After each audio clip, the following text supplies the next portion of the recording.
It hasn't been a long time since the last defeat of the Skullcrusher army. The material exchanged in the regional channel is not much. Among them, there are 112 Beast Teeth stones and 33 Bloodstones, and among these 33 Bloodstones, 27 were obtained from the Blood Clan tomb the day before yesterday. As for the more useful Troll Stones and Dragon Crystals, not even one has been obtained. Luckily, Feng Hao's combat style relies on quantity rather than quality. As long as there are enough people, we can overwhelm them. First, recruit Skeleton Giant Bats. Skeleton Giant Bat. Wriggling Spine 3, Bloodstone 1. Set the recruitment number to 33. Recruit 100 times amplification triggered, recruiting 3,333 Skeleton Giant Bats. Light flashes, and 3,000 Skeleton Giant Bats appear. Go outside and stand by, Feng Hao ordered. The 3,000 Skeleton Giant Bats flapped their wings and flew outside. After recruiting the Skeleton Giant Bats, continue with the recruitment of Skeleton Minotaurs. The Skeleton Minotaur with the charge ability is an excellent unit for breaking through.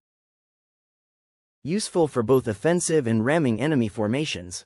Skeleton Minotaur. Wriggling Spine 4, Death Trace 1, Beast Teeth Stone 1. Set the number directly to 112. Select Recruit. 100 times amplification triggered, recruiting 11,312 Skeleton Minotaurs. Have all the newly recruited Skeleton Minotaurs go out and stand by. The Minotaurs start moving out. The recruitment of the two types of troops just now has consumed a total of 547 wriggling spines. There are 115,235 wriggling spines left in the warehouse. 90% of these wriggling spines were obtained from the extermination of over 300,000 orc armies last time, and the rest were scattered from killing bandits, mountain bandits, outpost points, and wiping out fire wolf mercenaries yesterday. Gathered up bit by bit. Next, Feng Hao continues his trip to the barracks for recruitment. He plans to use all these wriggling spines and leave nothing out, to avoid any loopholes that may occur and create danger. Skeleton Warrior. Wriggling Spine 2. Set the recruitment number at 15,000. 100 times amplification triggered, recruiting 1,515,000 Skeleton Warriors. The moment the amplified number appears, Feng Hao gets startled. 1,000,000 in number, could the territory accommodate it? Whoosh, whoosh, whoosh, lights all over the sky, masses of Skeleton Warriors are summoned, not only filling up the territory, but also on rooftops and city walls around. They pile up there like a stack of arhats. Everyone, head outside to stand by. Crash. With the skeletons moving, the arhat-like stack effect disappears and the skeletons fall apart, knocking bones against each other. They didn't stack too high. Otherwise, the ones that fell might have broken their bones. Bring Angia and the Bloodhunter here. Feng Hao tells the rabbit maid, who is frightened and hiding behind the door nearby. The maid's legs are trembling, but she still goes to find Angia and the Bloodhunter. In no time, Bloodhunter and Angia come over. Master, yes, the Bloodthroat and Skullcrusher tribes will attack in the next couple of days. I'm recruiting troops, you two will assist in evacuation. Understood, Master. Following this, Feng Hao began to continue recruiting troops. But he would not recruit them all at once, but in batches of 1,000 at a time. The two of them were in command, arranging for them to be stationed outside the city. All of the wriggling spines were being used up. Skeleton Pikeholder. Wriggling Spine 2, recruitment amount 15,000. After a 100-fold increase, 1,515,000 were recruited. Skeleton Archer.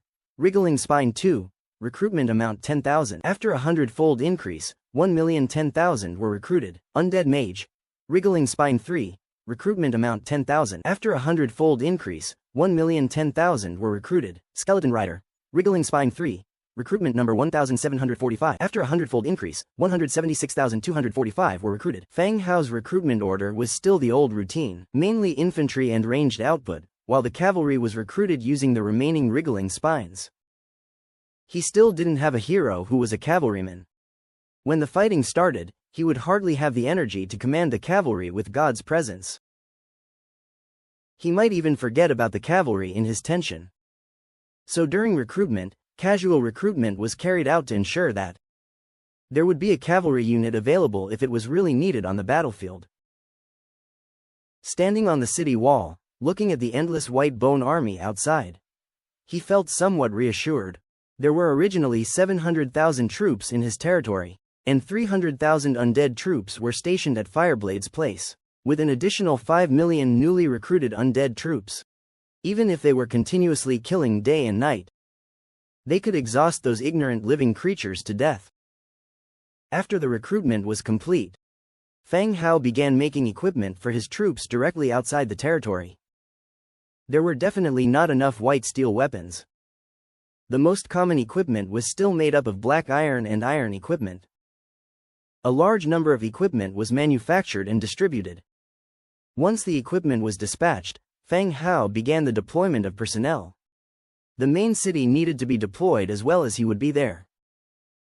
After discussing with Nelson and Bloodhunter, it was decided to leave 500,000 troops in the main city to prevent the enemy from launching an attack from the rear. It was decided to leave 100,000 skeleton warriors, 100,000 skeleton pike holders, 200,000 skeleton archers, 100,000 undead mages, and 2 bone dragons, even if the enemy really carried out a flanking maneuver and successfully attacked the city. These undead soldiers could hold on until the allied cities and fortresses were reinforced. The bone dragons were prepared for more serious situations, to carry Feng Hao and his maids and flee. The remaining 5.2 million troops, with 3 million led by Nelson to the Bloody Fortress, and 2.2 million to the city where Fireblade was stationed. After all, the troll side was a bit more dangerous, so the deployment of troops was slightly inclined. After all the arrangements were made, the two heroes led the overwhelming army and left. As Feng Hao watched the two parties leave, he breathed a sigh of relief. Doing this much was already his best ability. As for what would happen after this, that would depend on fate. He walked down the city wall, heading towards the Lord's mansion. Recruiting troops and distributing equipment had already kept him busy from noon until dusk. His stomach was already rumbling with hunger. Era's dinner should be ready by now. However, at the door of the Lord's mansion, Feng Hao saw Little Yu, who was sitting at the entrance waiting. "Lord," Little Yu greeted slightly. Even though Little Yu is a spectral character, she doesn't look so much like a wandering spirit anymore, but rather like a human. Especially now that she was wearing human clothes and covered in leather armor. She looked exactly like a female swordsman. Little Yu, you're out pretty early today," said Feng Hao. "My lord, is there going to be a war? I saw you and Scholar Nelson deploying troops," Little Yu began. "Yes, the Skullcrusher tribe and the Troll's Bloodthroat tribe are planning to jointly launch an attack on our territory from both sides. So we need to make preparations in advance." Little Yu listened, and was silent for a moment. "Lord, I am willing to go to the fortress for you, to share your worries." Little Yu's words caused Feng Hao to frown. He didn't expect that Little Yu, with her homebody personality, would actually want to participate in this battle. The reason why Feng Hao didn't assign her a task is because she just became a hero yesterday and isn't very strong. The second reason is because of a series of tasks. Little Yu is an undead. If an undead dies, they completely disappear. There's no turning their corpse into an undead again. Little Yu is a hero that grows over time. After obtaining the Swords of Absolution, her upgrade rate increased. Once she collects all 12 weapons, she will at least become a purple hero. Feng Hao didn't really want her to take that risk. Feng Hao asked in confusion, "Why the sudden urge to join the fight?" "Sir, I want to hone myself in battle. I want to go to the battlefield." Little Yu spoke seriously. "Why the rush? How about I assign you a task next time?" Feng Hao was still a bit worried. Just becoming a hero and wanting to enter a high-pressure scenario seemed too dangerous. Like getting a driver's license and immediately wanting to drive on the highway. Moreover, Little Yu's skills lean more towards assassination, not having a major impact on the overall battle. "Sir, I can sneak around in the darkness, even if I'm not on the battlefield. I can also gather the enemy's information." Little Yu spoke again. It was clear that Little Yu was quite passionate about participating in this battle. "All right, since you insist, you can go to the city where the Fireblade is stationed. They're dealing with the Skullcrusher tribe, you know them well," Feng Hao said after thinking for a bit. Little Yu had previously infiltrated the Skullcrusher tribe in the guise of a Null leader. It's safer there with the Fireblade. Thank you, sir. Little Yu gave her thanks and then turned to leave. Watching Little Yu's retreating figure, Fang Hao couldn't help but call out a reminder. Be careful, just learn from Fireblade, you don't have to get involved in the fighting. Got it, sir. Little Yu responded, then left. The next day, as the morning sun was just starting to shed light onto the earth, Fang Hao was already up. He first glanced at the sound transmitting shell at his bedside, which hadn't recorded any messages. It also proved that the two defense lines had not been attacked by the enemy. After a simple wash and breakfast, Fang Hao returned to his room to perform God's presence to check on the two territories. First, he arrived at the city where Fireblade was stationed. Soulfire rose in the eyes of a skeleton warrior, and in an instant, he was in the city where Fireblade was situated. A dense crowd of skeletons, standing in neat rows like a terracotta army, stretched as far as the eye could see. Fang Hao left the crowd of skeletons and went straight to the city lord's mansion. Both Fireblade and the Bronze Bull were present. Seeing the skeleton, whose eyes were illuminated by soulfire, they guessed Fang Hao's identity. City Lord, the two quickly rose to pay their respects. Telik, how are you managing the Manam market? Fang Hao asked as he took his seat. The Manam market had always been open to the public. This time, the Skullcrusher's attack may be an act of retaliation against the Manam market. So some defensive measures should be taken as soon as possible. Sir, the market has been closed, and the civilians of the Tauren clan have been relocated to the back of the battlefield. It's safe, Bronze Bull replied. The Bronze Bull was more invested in the affairs of his own people. Upon receiving news of the Skullcrusher's second expedition, he immediately shut down the market and all the clan members were relocated to a safe area. Even if this battle was lost, there would still be time to retreat to a more distant place. Of course, after seeing the million-strong undead army mobilized last night, Bronze Bull dismissed any doubts about failing. Instead, he started contemplating whether they should counterattack the Coldwind Mountains after their victory and eliminate this threat once and for all. Fang Hao nodded, then continued. The Skullcrushers have teamed up with the Bloodthroat tribe, which might cause the battlefield to become fragmented. You two will be in charge here, with Fireblade leading the overall deployment. Fireblade will still be the one in charge of the battlefield. Even though the Bronze Bull was a purple hero and overall stronger, loyalty was still something that Fang Hao valued. Fireblade was 100% loyal, absolutely loyal to Fang Hao and the territory. Bronze Bull was also highly loyal, but not enough for Fang Hao to hand over the overall command to him. It wasn't that he was afraid the Bronze Bull would betray him, but the fact that racial factors could influence decisions. Fireblade would prioritize Fang Hao's safety and the territories first. But the Bronze Bull, when making decisions, would take into account the safety of his own race and whether the loss of the Tauren army would increase. Handing over the deployment to Fireblade would be more prudential. Yes, sir, the two responded. The three of them continued discussing defense and deployment, and what to do after victory. A bone dragon landed directly in the open area in front of the city lord's mansion. Zhang Bin, along with a few of his human followers, arrived looking a little spooked. Boss? Zhang Bin asked tentatively. Yes, Zhang Bin, this place will defend against the orc army's attack, you'll stay. Fang Hao answered. Upon hearing this, a cold sweat instantly broke out on Zhang Bin.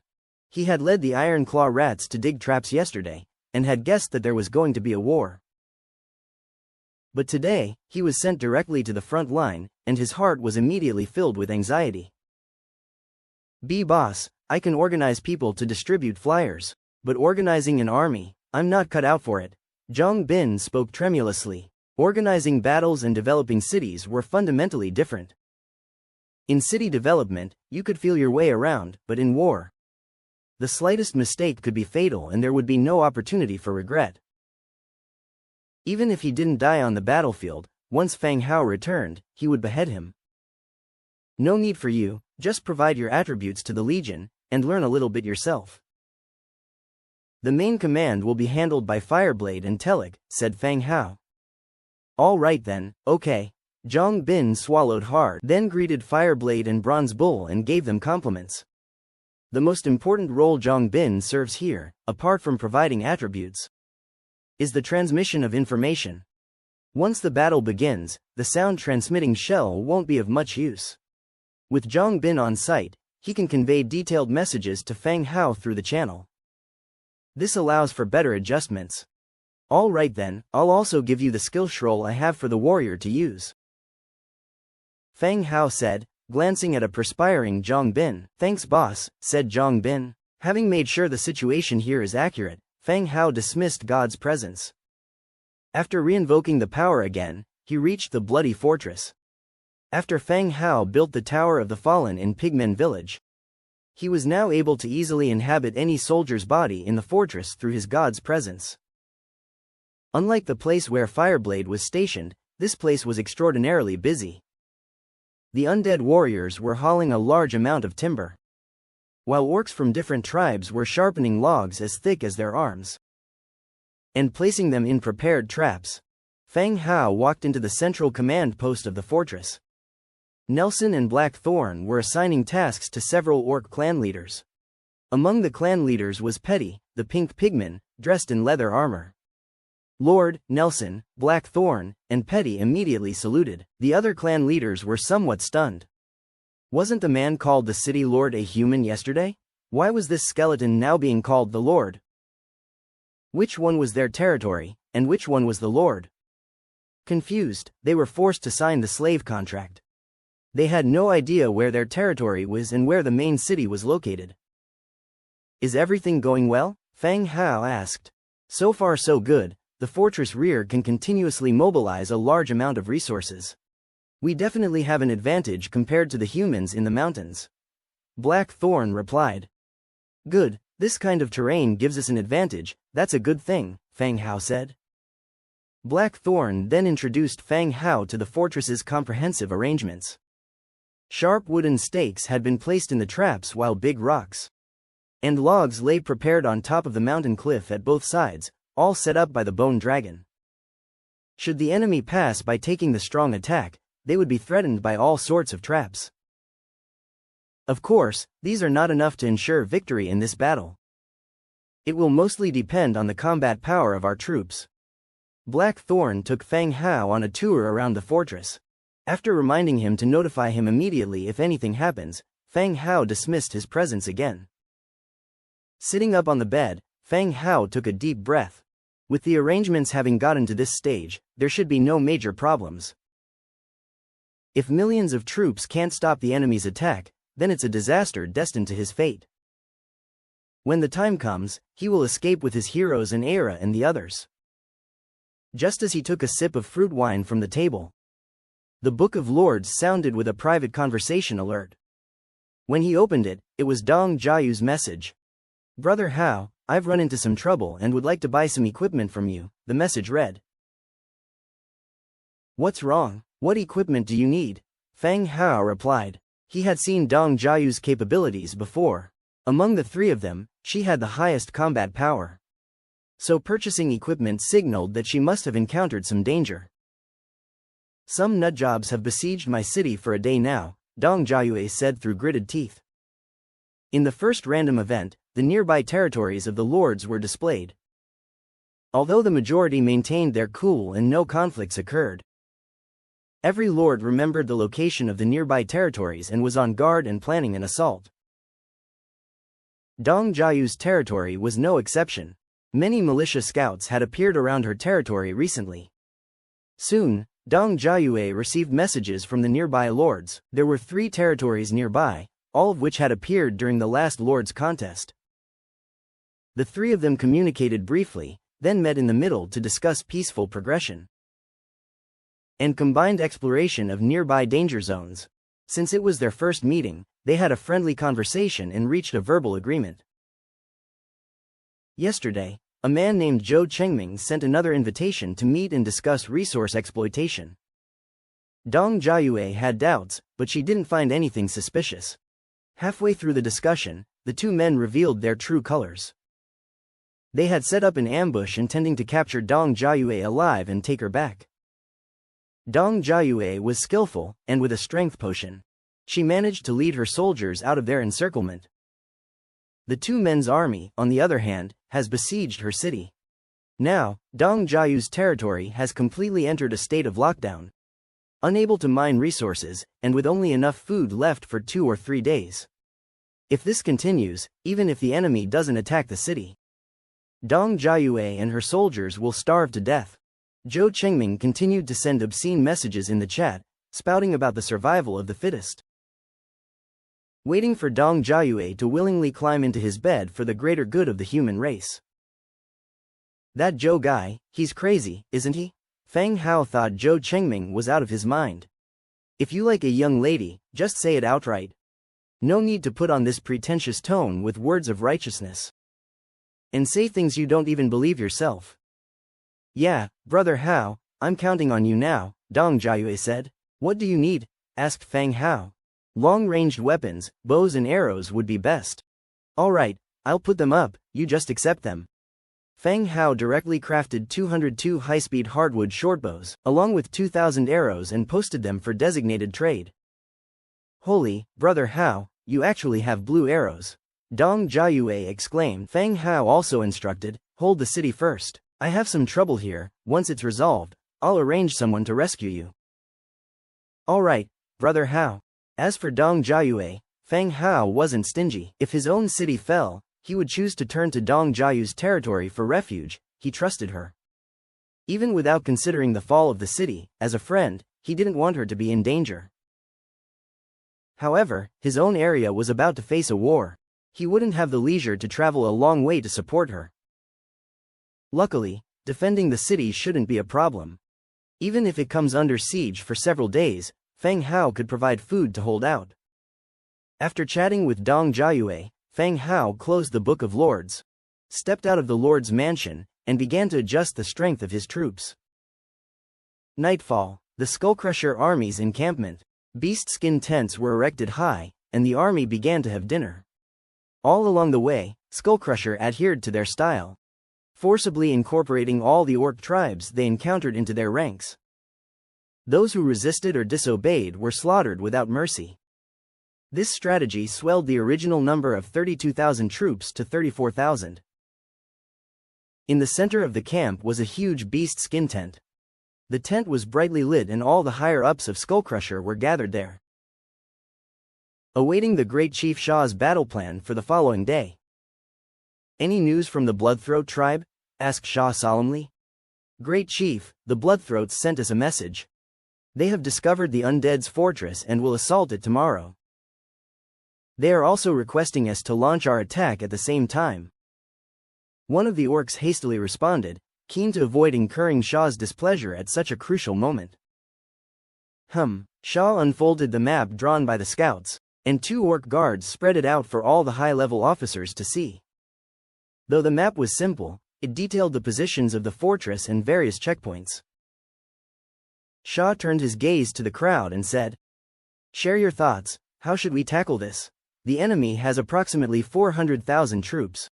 The figure of 400,000 was based on intel received 3 days ago, after the troop had crossed the Cold Wind Mountain range. None of the dispatched scouts had returned alive, thus no new information was received. Of course, this wasn't a big concern. Over just 3 days, the enemy's forces wouldn't have changed significantly. Great Chief, we could use the Bloodthroat tribe to distract the Undead's army. Then we can launch our attack, which should reduce our losses." An orc suggested. Shah didn't respond, but he agreed internally. Great Chief. Another orc stood up, walked to the map, and said, "This is certainly a fortress. The enemy lord must be hiding in the city behind it. I am willing to lead the aerial squad and bypass them to kill him directly. Once he's dead, their entire defense will crumble." This orc was short, with large pointy ears, a big head, and green skin. He didn't look like an orc. The undead have bone dragons. Can your aerial squad handle them? Another orc asked. The short orc laughed confidently and said, "Great Chief, the enemy's bone dragon will definitely be positioned at the main battlefield. As long as I follow this route to the rear, there's a high chance of success." The orcs began a heated discussion around this matter. Finally, Shaw nodded in approval. All right, you will lead the aerial troops. Attack their main city now, Shaw instructed. The short orc's face lit up and he instantly replied. Yes, I will not fail your trust, great chief. I will bring you his head. You don't need to attend the rest of the meeting. Go dispatch your troops now. Yes. After paying his respects, the short orc slowly exited the tent. The candle fire flickered off to the side, and a shadow emerged from a corner, merging with the short orc's shadow, and left the orc tent together. The dwarf orc returned to his tent and started to put on his armor. The potential for success in tonight's surprise attack was quite high. As long as it could succeed tonight, or even just cause some chaos in the undead army, he would be greatly rewarded. When the time comes, who dares to look down upon me? Once I become a commander, you will be the first ones I'll send to their death. The dwarf orc grumbled while wearing his last piece of armor. Unbeknownst to him, his shadow was slithering, gradually shaping into a female human figure.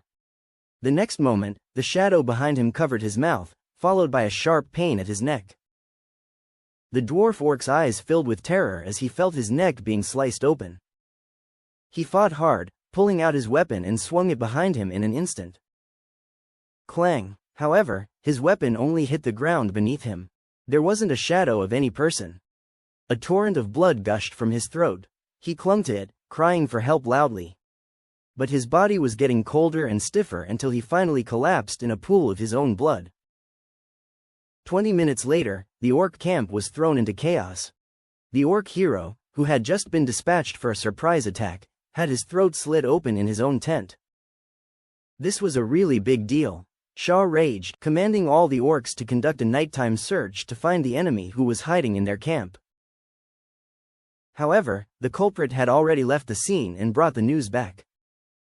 The city. The night was deep. At the sudden dripping sound by the bed, Fang Hao, who was having trouble sleeping, opened his eyes. Using the light from the nightstone, he saw that it was a message from Fireblade on the sound-transmitting shell. Was it possible that the orcs were launching an attack tonight? Thinking this, he immediately brought the shell closer to his ear to hear Fireblade's voice. Received news, Bloodthroat and Skullcrusher will launch an attack tomorrow. Skullcrusher might use flying troops to take a detour and attack the Mam City. The message was brief, but the information it conveyed was significant. Fang Hao lay in bed and, using God's presence, and in the next second, he was in the city where Fireblade was stationed. Upon entering the city lord's residence, he found that Little Yu was also there. Fireblade, give me a detailed account of the news, Fang Hao asked. Fireblade looked at Little Yu. My lord, the news came from Little Yu. Let her tell you. Without understanding, Fang Hao turned to look at Little Yu. My lord, tonight I infiltrated Skullcrusher's camp and heard Bloodthroat relay a message to Skullcrusher. They will be launching an attack on the fortress tomorrow, and Little Yu relayed all she had heard and seen to Fang Hao. Besides the surprise attack, she didn't find out much about their strategies. And as the leader of the flying troops was assassinated by Little Yu, the surprise attack might have been cancelled. Fang Hao nodded after listening to Little Yu's report. The orcs weren't completely brainless, at least they realized that the bone dragon was deployed in the main battlefield rather than the main city in the rear. Although this analysis and countermeasure might not be wrong, it didn't have any effect on Fang Hao. In the main city, there were 2 bone dragons, and 500,000 undead soldiers, with 200,000 of them being archers. Even if they were to bypass them, they wouldn't be able to perform a decapitation strike. Of course, what Little Yu did was right. If the dwarf hero had any special abilities, it would be better to kill him early to avoid trouble later. Fireblade, you command here, and Little Yu, don't run around. Fang Hao instructed them. Yes, sir, they answered. Fang Hao deactivated his god's presence and sent this message to Bloody Fortress. Next day, early morning, dawn just broke and Fang Hao received another message from the sound-transmitting shell. Pasted on his ear was Blackthorn's voice, My lord, the troll army is launching an attack on the fortress. As expected, the attack was launched today. Fang Hao lay back in bed, activated his god's presence, and in the next second, he was in the bloody fortress. He went up to the city wall and looked northward to see a dense crowd of trolls, wielding all sorts of weapons and charging towards them. The ground was trembling, and the whole mountain pathway was filled with the strange roars of the trolls. "My lord, the battle is about to begin." Blackthorn came over. "Yes, you are in command." Fang Hao handed over the command to Blackthorn. All preparations were left to Blackthorn, for he might not be more experienced when it came to warfare. "As you command, my lord." Blackthorn walked to the top of the wall again, gauging the distance of the enemy's attack. The shaking beneath his feet was becoming more violent, and the trolls were getting closer to the fortress. "Archers ready," Blackthorn ordered. A side beastman immediately raised a banner with a bow and arrow painted on it. Later, hundreds of thousands of skeleton archers behind the wall aimed their arrows in the air.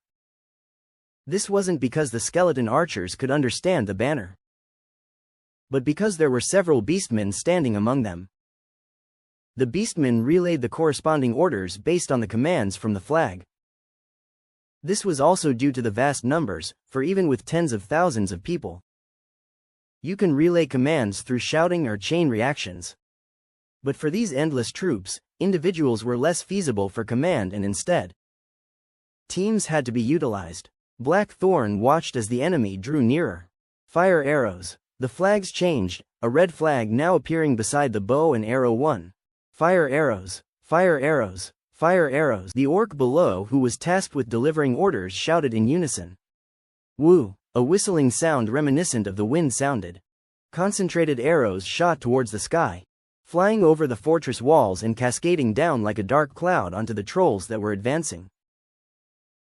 The troll army's equipment wasn't uniform, some were armed with shields, others simply brandished a war axe. Phew phew phew. In an instant, countless trolls were torn into porcupines and collapsed in masses. The trolls began raising their shields. Those without shields would carry the corpses of their fallen comrades, using them to block the next wave of arrows. Blackthorn observed the spectacle before him. Fire arrows. Fire arrows. Fire arrows. Fire arrows. Whoosh! The second round of arrows whistled out again, reducing the number of enemies with such concentrated range. The third round, the fourth round. The rain of arrows continued. Boom! Upon reaching a certain distance, the trolls began to retaliate. Despite still being some distance away, the trolls used their strength to throw their flying axes, war spears, and iron chains. A variety of chaotic weapons flew towards the men in the fortress, killing a large number of skeletons in an instant. With the skeletons' deaths, a gray mist rose from all soldier types. This was the effect of Fang Hao's military skill, Face of Death. Whenever a soldier under his command dies, all other soldiers would enter a state of combat frenzy, boosting their attack and defense by 1%, stacking up to 100 points at most. The number of those who just perished in that wave had surpassed 100. Notify the mountain, roll the stone. The flag changed once more, and figures emerged on the sides of the mountain holding axes, severing the ropes restraining the rolling boulders. Giant stones slid down the mountain, crushing all below into a pulp. The trolls braced themselves against one trap after another, continuing their relentless assault. Boom! Then, the troll leading the front plunged downwards as the ground underneath gave way. In the massive pit, sharpened wooden stakes perforated their bodies. But the obstinate vitality of the trolls maintained their lives, leaving them to emit continuous agonizing howls rather than dying immediately. The commander of the troll tribe had an exceptionally ugly look on his face. Since when had the Undead clan started setting such cunning traps? On this path, they had encountered one trap after another. But trolls are not fools, they would not use their lives to fill up these traps in front. The boulders and log that had just rolled down were then put to use, with shields raised against the incessant rain of arrows from the sky. They directed the soldiers to throw the boulders and logs into the pit to level the path. The path cleared, the trolls proceeded to close in while being wary of the traps, launching their offensive. Having run out of axes, they picked up stones from the ground for a counterattack. With the strength of the trolls, the stones they threw were as dangerous as cannonballs. Blackthorn stood on the city walls, overseeing the fight below. Despite the continuous effect of the traps and extensive casualties of trolls within this mountain path, trolls remained in large numbers, stretching all the way back to the end of visibility. Bone Dragon. The flag changed again. The Bloodhunter, on the back of the Bone Dragon, soared high into the sky above the mountain path. Dragon Breath. The Bone Dragon made a steep dive, its gaping maw gathering white and black death energy. Roar. Tens of black rays of death light poured down onto the densely packed troll troops in the narrow path. Large groups of trolls writhed in agony as their flesh peeled off rapidly, revealing their white bones. Well done. The Bloodhunter gently patted the Bone Dragon in praise. Just as they were preparing for the second wave of Dragon Breath. Suddenly, whoosh, a giant crossbow bolt whizzed over, dragging a long metal chain. Boom, the bolt smashed through the Bone Dragon's ribcage, perforating its body. In the next second, the metal chain tautened abruptly, yanking the Bone Dragon downwards with tremendous force. Bloodhunter was taken aback. He turned to where the giant crossbow bolt had come from. Within the ranks of the trolls, tarpaulin was being lifted, revealing the massive crossbows beneath. On top of the crossbow beds, metal crossbow bolts as thick as arms were set. The trolls slammed their hammers on the levers, bang, bang, bang. The crossbow strings sang out and the bolts flew towards the Bone Dragons like cannonballs. The Bone Dragons swiftly evaded, but two were still hit, the bolts shattering their bones and piercing their spines. The heavy chains grew tighter, dragging the two Bone Dragons towards the ground. No matter how they struggled, they couldn't escape the chains, crashing to the ground. As the Bone Dragons fell into the center of the troll army, they were attacked from all sides. The Bone Dragons swung their claws and breathed out dragon breath, taking swaths of trolls with them. But they still couldn't resist the onslaught. Under the besiegement of the trolls, they eventually turned into three massive skeletons. Retreat. Seeing the trolls load the crossbows again, Bloodhunter commanded the Bone Dragons to fall back for now and reassess the situation. On the fortress walls, the last scene caused Fang Hao to abruptly stand. The Bone Dragons were prized assets in Fang Hao's domain, losing one meant having one less. Now, two had fallen at once, it felt like his heart was bleeding. Glancing at the distant crossbow beds, he clenched his teeth in anger. Dragon locking crossbow bed, rank 8 equipment, damn it, this was indeed a weapon used for dealing with dragons. How did these bare-chested creatures come into possession of such a thing? At the rear of the Bloodthroat tribe, the Legion commander hurriedly headed towards the rear, approaching an exceptionally tall troll. It was the chieftain of the Bloodthroat tribe, Meatfist, Caius. Chieftain, the Bone Dragons have been driven back by the crossbow beds. And our troops have reached the city walls, but our casualties are also severe. The Legion commander reported cautiously. Caius wore a gloomy expression, the skull he was tightly holding in his hand crushed into dust out of rage. He had initially thought the Bone Dragons would be their biggest obstacle, but he didn't expect the enemy's numbers to be so high. Although the fortress was obstructing his view, the density of the few rounds of arrow showers was enough to cause apprehension. How's Shaw doing on their end? Those damned things gave us false intel. There's no way there are only 300,000 or 400,000 undead, Caius said, grinding his teeth. Shaw told him there were only 300,000 or 400,000. Divided between two fronts, it should not pose much of a threat. The only threat was the undead's Bone Dragons. But now, the density of their arrows was far beyond just 400,000. If it weren't for the Legion already initiating an attack, he would have destroyed the Skullcrusher first before continuing to fight against these undead. There's still no news from Skullcrusher's side. If they stick to the agreement, they should have launched the attack by now, the Legion commander said.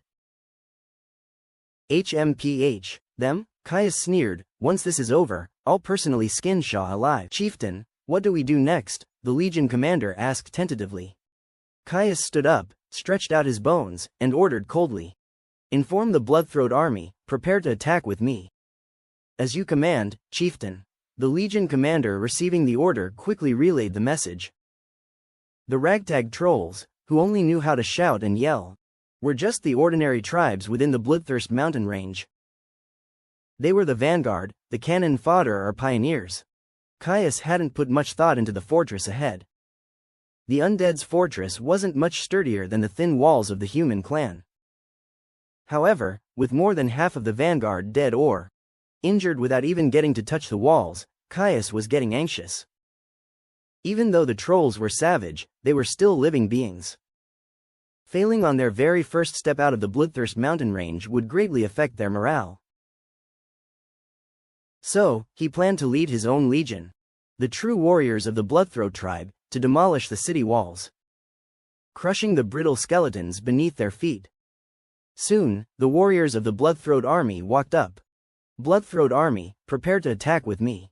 Destroy the undead city walls ahead. Caius commanded loudly. Yes, chieftain. Blow the war horn. The legion commander took out the tribal horn and blew it directly. As the trolls approached the city wall, the mage corps led by Nelson began to launch their attack. Black magic missiles were thrown into the ranks of the trolls. The missiles exploded, causing even the most sturdy trolls to be affected by the blast.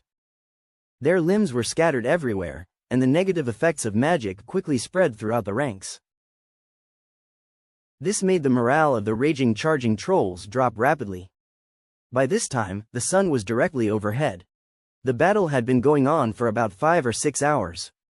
Many trolls had already fallen, their thick, red blood accumulated on the path, forming puddles of blood. Just then, a resounding horn sounded in the distance. Everyone paused. The war horn. It's been 5 or 6 hours, yet the war horn blew again? Around the corner of the mountain front, a well-equipped troll army was approaching in orderly fashion. These trolls were noticeably different from the ones before. They were fully covered in armor, and each one held a matching large machete in their hands. In the ranks, the sight of one exceptionally robust troll caught everyone's attention. Meatfist, Caius, Orange Level 3 hero. As expected, the chieftain of the trolls was an Orange Tier hero. Arrows, fire. Blackthorn roared again. Another hail of arrows appeared, raining down on the advancing troll army. The rain of arrows poured into the troll army's formation. Even though these trolls were well equipped, they couldn't withstand such a dense rain of arrows. Many troll soldiers fell dead in their tracks. The troll army kept advancing quickly. This is when the merit of short to medium-range firelock soldiers revealed itself. Under Petty's command, they continuously targeted and killed threatening opponents. Basically, when they aimed at a troll, tens of firelocks would fire simultaneously, instantly turning the targeted troll into a sieve. Orcs from behind then passed forward a firelock loaded with good bullets to replace the fired ones. As Petty located another target, all firelock soldiers fired in unison. 10 such teams, formed of orcs as target selectors and skeleton shooters, were aimed at the rapidly approaching Bloodthroat corps. Charge! Caius in the ranks screamed loudly. The troll army began to charge forward rapidly, impacting directly onto the city wall, shaking the earth and mountains. All remote troops began to attack the trolls under the city, and the magic defense tower released black lightning. Throwing axes, war spears, arrows, magic missiles, they danced in the sky of the mountain path. They formed a big net, covering the entire battlefield.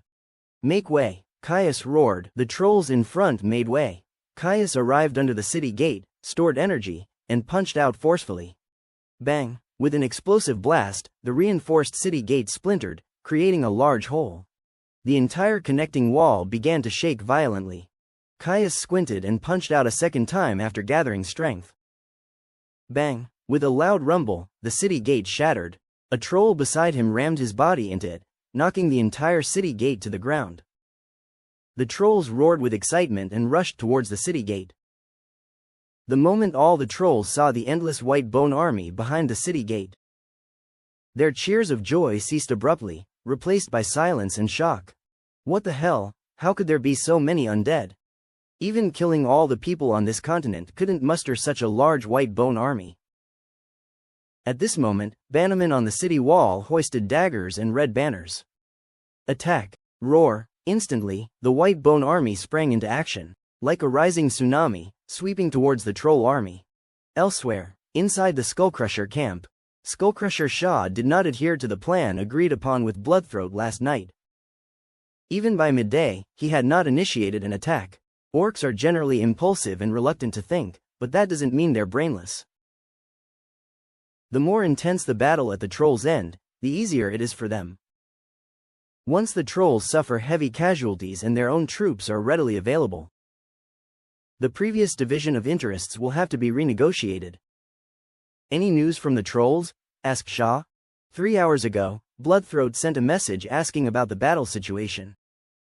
And there has been no message since, an orc immediately answered. It's about time. Notify everyone. All legions prepared to depart. Yes, Great Chief. The guards were about to relay the order when the sound of running footsteps came from outside the door. An orc charged in hastily, speaking before Shaw could ask. Great Chief, a scout has spotted the undead, they are approaching the camp. Shaw's eyebrows furrowed, before quickly relaxing, and he snorted coldly. Those boneheads dared to come out, they really are a bunch of fools. The main force of the undead must have been deployed to the Blood Mountain range to withstand the Trolls. If those boneheads stayed in the city and didn't come out, their siege would require quite some effort. Who would have thought that these brainless guys actually came out? How many are there on the other side? Shaw asked nonchalantly. According to the scout, there are about 200,000 to 300,000. Shaw's eyebrows furrowed again. So many. Did Bloodthroat also play tricks on him, not launching an attack this morning? Tramp, tramp, tramp. Just as Shaw was cursing Bloodthroat for his shamelessness in his heart, several footsteps sounded outside the door again. 3 guards walked in, knelt on one knee. Great Chief, an undead army has been spotted on the left side of the camp. Great Chief, an undead army has been spotted on the southern side. An undead army has been spotted at the rear. The 3 guards finished speaking and looked at each other in surprise. What's going on? We're surrounded by the undead. Shaw's face also darkened. How can there be so many undead troops? This wasn't as reported. Let's go out and take a look. Notify all legions to prepare for battle. Picking up his large hammer, Shaw led the way out of the camp. Upon climbing the simple defense wall of the camp, he saw a dense white bone army appearing all around. In a square formation, they were slowly closing in. Prepare for battle. What are you waiting for? Prepare for battle. Skullcrusher's heart trembled as he roared orders.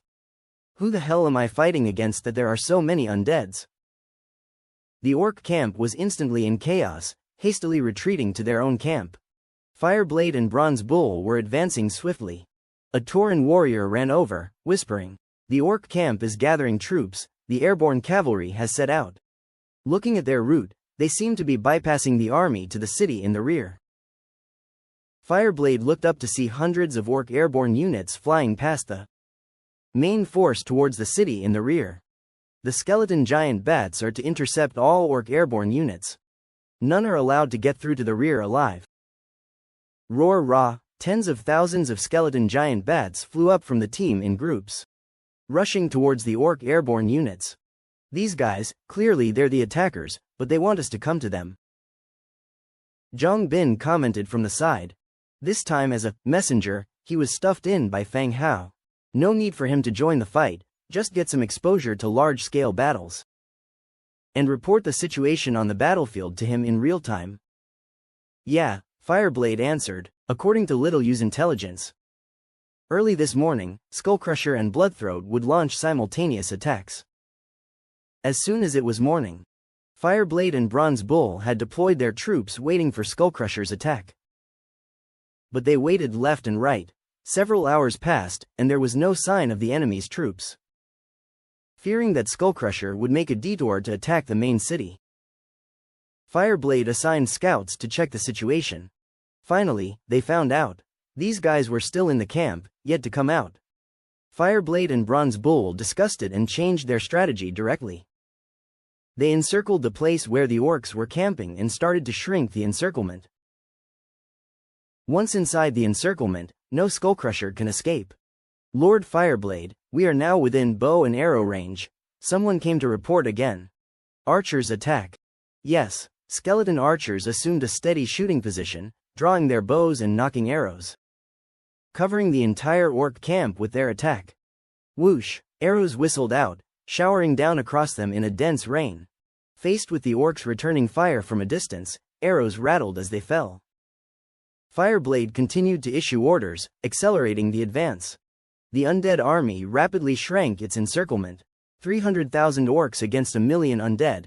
This battle was a foregone conclusion. Fireblade blew his horn, the ranged soldiers ceased their attack, all melee units began to charge.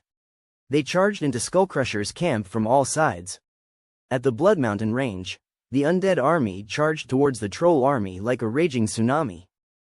The trolls, being almost 4 meters tall, were covered by the dense undead soldiers who trampled and stacked on each other, exceeding the trolls in height. The whole field was filled with shouts and the sound of weapons clashing. On the cliff, with groups of skeleton giant bats, Bloodhunter remained unseen to the trolls. They descended the cliff, coming directly above the dragon-lock crossbows. It was these crossbows that made the bone dragons dare not approach, resulting in 2 casualties already. Kill them, dismantle these things. Bloodhunter pointed with his longsword. And all the skeleton giant bats, like swallows returning to their nest, charged towards the artillery troops. The trolls operating the siege weapons were assailed, but there were simply too many giant bats. The giant bats enveloped the trolls, and by the time they separated, the trolls had been reduced to scattered skeletons. Break the equipment. The Bloodhunter swung his longsword, shattering the contraption. They needed to eliminate all the siege weapons before the other trolls could provide support. Soon, the outraged roars of the trolls echoed around them, but by then, the Bloodhunter and his skeleton giant bats had already completed their task and began to retreat. The Bloodhunter returned to camp, remounted a dragon, and with the rest of the dragons, took back to the sky. They dove back into the depths of the Bloodthroat troll army from behind, spewing forth their deadly breath. Columns of dark energy swept through the troll ranks. Swaths of trolls started dying, leaving behind fields of bone. Caius, his fist swinging, threw out punches that erupted in a fan of shockwaves. Swaths of undead transformed into shattered bones under the might of his fists, scattering around. Yet, countless more undead surged forward without rest. Even after slaughtering tens of thousands of them, the number of skeletons didn't seem to decrease. Meanwhile, his own Bloodthroat warriors were falling in droves under the assault of the undead and bone dragons. Seeing his warriors dying in front of him and facing the endless undead army, Caius knew he had failed. Faulty intelligence had led him to underestimate the undead force. Dispatching the encroaching undead with his fists, he roared, "Everyone, follow me in retreat, back to the Bloodfang Mountains." Having already been considering retreat, the trolls responded to the command of their chieftain with a chorus of angry shouts. They fended off the undead's onslaught while falling back towards the Bloodfang Mountains. The horde of the undead still pursued relentlessly in close heel, pushing, trampling, entangling with the trolls, determined to trap them all. "My lord, the troll army has retreated. They have suffered significant losses in this battle." Blackthorn approached Fang Hao to report. Pursue them appropriately, clean up the battlefield, and transport the troll corpses back to our territory for conversion, Fang Hao instructed. They did not know the terrain and roads within the Bloodfang Mountains. The skeletons, if scattered, would be no match for the trolls, hence only a moderate pursuit was necessary. The overall layout of the battlefield was good. Many trolls were killed by traps and roadblocks before they could breach the walls. The most significant loss came from the deployment of the dragon-locking ballista. Fang Hao had never expected that such a device could possess the power to pull dragons down from the sky. 2 of his bone dragons were lost. Bone dragons were unlike common soldiers. With no dragon crystals available, every loss was irreplaceable. Even the death of tens of thousands of skeleton soldiers did not hurt as much as the loss of those 2 bone dragons. "Understood, my lord," Blackthorn nodded in acknowledgement. Next would be the repair of the city walls and gates, and summoning the skeleton army back. If Fang Hao was present in person, he could use the Book of Lords to repair the buildings. However, as he was only in God's presence state, he could only rely on skeletons. He agreed and began organizing for the repair of the city walls, and also to call back the skeleton army that had gone to attack. The battle at the Bloodfang Mountains came to an end. Fang Hao deactivated his God's presence state and woke up in his room. By then, the sun had started to set. It was about 4 to 5 o'clock. The rumbling of his stomach triggered a wave of hunger. "Era, prepare some food," Fang Hao called out as he opened the door. "All right," the reply came from downstairs. Fang Hao opened the Book of Lords and contacted Zhang Bin. "How's the situation on your end, Zhang Bin?" Fang Hao asked. Zhang Bin replied promptly, "Boss, the battle has ended. All orcs were killed in the fight, and we managed to capture a wounded orc hero. Hilda says she assassinated the flying squadron leader last night." Hilda was Little Yu. Since Zhang Bin was a transmigrator, he could see the names of the heroes, thus referring to her as Hilda. Once a melee starts, it makes survival almost impossible, especially with the undead army, which only considers their order to kill enemies fulfilled when the enemies are completely dead. If it weren't for the injured orc not participating in the battle, he probably would have died under the skeleton's wild attacks by now. "Is he seriously injured? Which rank of hero is he?" Fang Hao asked. "He's a level 5 green hero. His throat has been cut, making his voice a bit hoarse. But he seems to be alright according to his current state," Zhang Bin answered. Keep an eye on him. I'll swing by later." "Alright, boss." After the battle, Zhang Bin was totally submissive to Fang Hao. Those surviving in the channel were all somewhat capable, but none of them had such a large army. While others were still flaunting their green equipment, Fang Hao had already begun large-scale conquests. He ended the chat. Fang Hao went downstairs to eat. The mealtime fell in between lunch and dinner. "Master, did the battle go smoothly?" Era, who was familiar with Fang Hao, dared to ask this question. "It went smoothly, we've already won. The maids don't need to clean the undead area tonight. There will be corpses for conversion, so they won't get scared," Fang Hao replied casually while eating.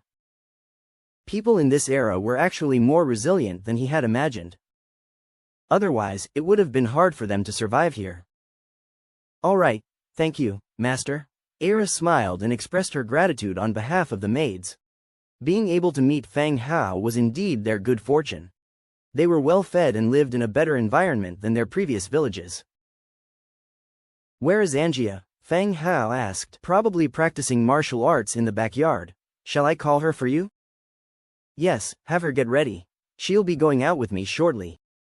"Oh, okay." Era stood up and headed for the courtyard.